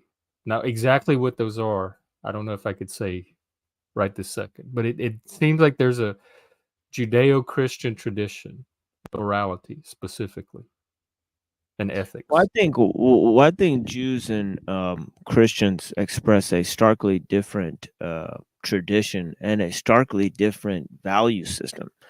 And this can really be observed within European society. Where Jews and Christians have not got along at all. Throughout the years, but to a certain extent. I think the difference, or the main difference, would be, in the teachings of Saint Paul. If you look at the first thing that Jews reject, they'll reject the teachings of Saint Paul. And it's not just that; they'll reject certain of his value systems, as well. They'll cry out and say that he rejects the Torah, and certain of those things. Saint Paul will say that Jews who still want to follow the law and all of those types of procedures and things, and want to impose that on Gentiles, that they're actually not understanding the salvation that Christ offered to the world. So he's actually blaming them in a sense for not understanding the message that Christ gave to Gentiles. If you look in Galatians, he blames Peter for setting up two sets of books. He says how can you, Peter, a Jew, force Gentiles to live like Jews? That's what he Yeah. says to him. You know, so Ask Christians the same thing. But I'm also thinking of things like the Ten Commandments, which is Judaic, but it got absorbed into Christianity, and it's passed on and taught through Christianity. not in all sects. If you read 2 Corinthians, We grew up with, like, most of the Christians I know follow it. of course, they accept the teachings of the Old Testament, but they also accept that there's a new covenant. You know, Love your neighbor as yourself. The golden rule, was that be a well, that's moral just principle that came even from Christianity? see, no, it didn't come from Christianity, because even that's an intellect of Confucius. You know, so that see that to me is not a Christian value. You know, because that's too general to be a Christian value. Because everybody and their mother believes that. Even the Greeks and the Confucians had that as their golden rule. Did they have any concept like that? Who? The Greeks. I know they had the Greeks? different Yeah, the types of Greeks. love, but Yeah, the golden rule comes from Greece. It comes from ancient Greece. I'm gonna do my research on that. This is definitely the conversation that I want to have next time. Yeah, Is and it's also what values are specifically Christian, and if there are any or of not. course. The Well, values we're I would talking go about, to like well, Ten I would go to the Commandments, letters of loving your St. neighbor, Paul. St. Paul. Yeah. Okay. Well, Like I want to hear his vision of morality and ethics, because if what I'm right. interested in is what can you found a society on currently, and these values seem like values that I would want in a society, but whether they're Christian or not, whether you need Well, you could imagine the same values that he imbues on his church would be the same values he would want to imbue on society abroad. So when he's organizing these churches, he's telling the people in the churches to behave a certain way. He's telling them to uphold certain rules. He's telling them how to behave with one another in congregation. You know, he's telling them the types of teachings he wants them to impart on each other, and he's even telling them how to organize their families. You know, in and what rules should exist in the family structure. You know, so he's giving like all of these rules, you know, basically just rules. He's saying, look, if you want to obey Christ, you have to live this way. And he finishes it off by saying in Corinthians 1:11, imitate me as I imitate Christ. So he's saying, look, do what I say, because I'm doing what Christ says. so you know, yeah. Or according to his version of Christ, rather. Well, it's debatable, but every Christian takes Paul for granted. You know, so there is no Christian group that I've seen or heard that says, okay, we reject the teachings of St. Paul. Yeah. So if we want to understand, so if we want to understand what Christian values are, you know, I first explain to people you know, the teachings of St. Paul, you know, who built the churches, you know, because the churches follow Paul, you know. So I would go to, and then he gives certain rules, like basically like strict rules, like I wouldn't say all of the things that Andrew Wilson says, but some of those things that he says, like for example, like that a man should rule the household, like that, like the women, like like for husband and wife, like the wife can't tell the husband what to do. Yeah, like that's part of St. Paul's. That's very like tempting as a rule, but I don't know in the modern world. And didn't the Jews weren't they a patriarchal? That's right. Organized patriarchally. That's as well? right. They were like that too. I think that St. Paul was a little more liberal than them, but yeah. I also separate values from rules. So he gave specific rules for how they should treat each other and interact with each other. But what are some of the values that he promoted around interacting with each other? Because that would be a good place to start. Well, I think like your relations with your fellow man outside of the rules themselves. What values did he espouse or promote? Well, I think he told people, in a general sense, that they're flawed, that he himself is flawed, that all mankind is sinful, that you should have relations with those outside the church, but not hold them accountable as you do people inside the church. That inside the church, you should hold people to a very strict standard of morality. In that strict standard of morality, family is key. How you organize your family is key. And in that system, there's a totem pole or a hierarchy of authority, and the hierarchy of authority is God, then Christ, then men, then women, then children. And he thought that society should be organized along these lines too, with the church being the bride of Christ, and all people being one in the church and as the body of Christ. So I think that all of these are values that then he imparted. And also he said that salvation is now here for Jews and for Gentiles. So he said that salvation is now here for the whole world. So it was a world message. So I think these are notable achievements, or if you want to say distinct characteristics of his doctrine that impart a key set of values, that I think that most Muslims, atheists, and Christians can't elucidate, and therefore that's what I'm wondering, if they can be secularized for a multicultural, pluralistic society. Because some of them seem like they could be, like, we're all flawed. Don't hold your out group to as high a standard as your in group. Respect whatever it does. The hierarchy doesn't necessarily have to be organized along his lines, but have some respect for elders or mentors or people that guide you in life. So it seems like some of that could be exported into a secular society and be used to some kind of ethical foundation to unify. Well, I think it has been. It has been the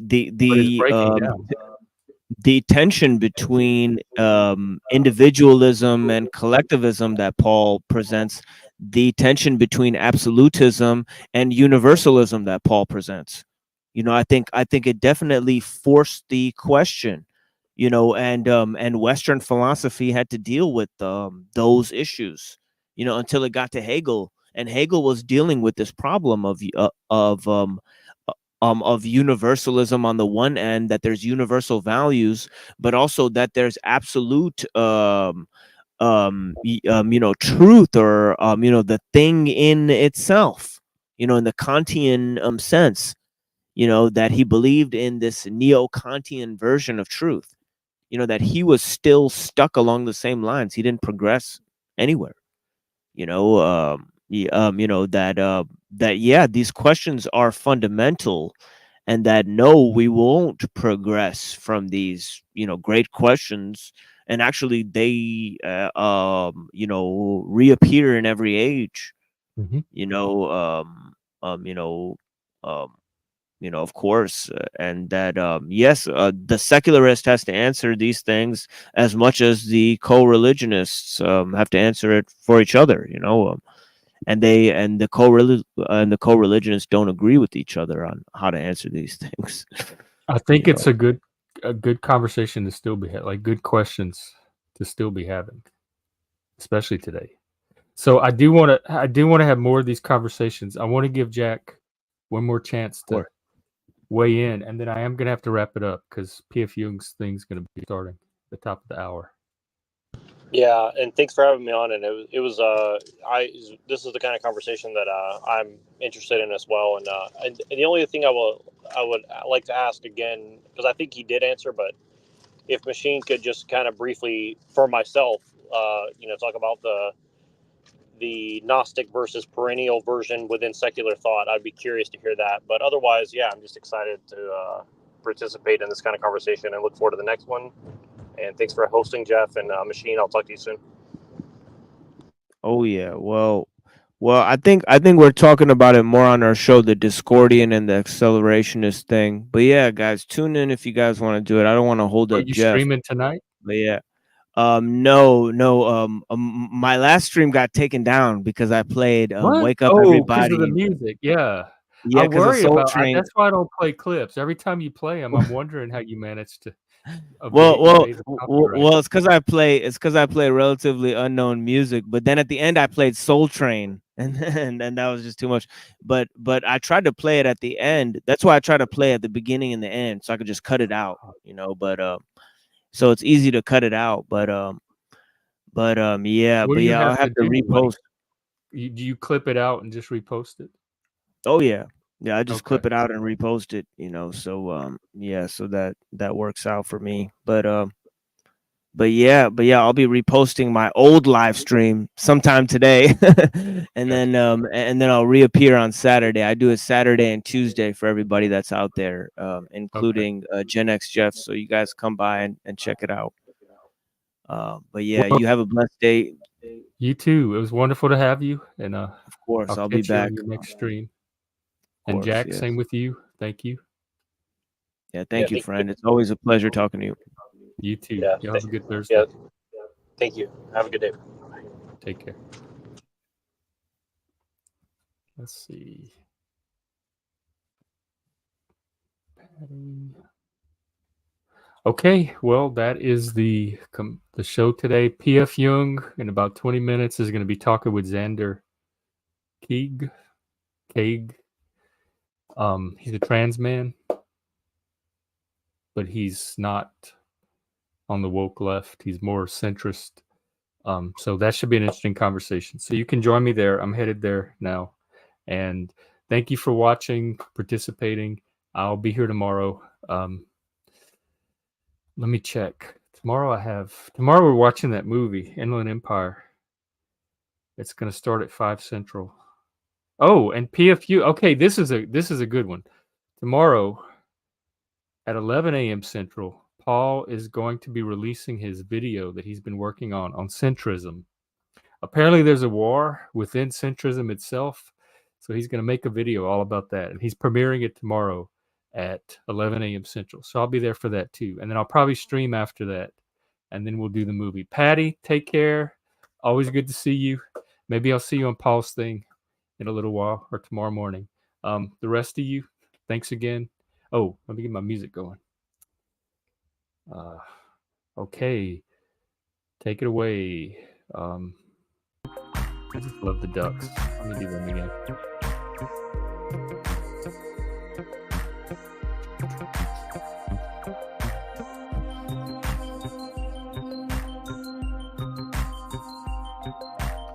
Sianmar.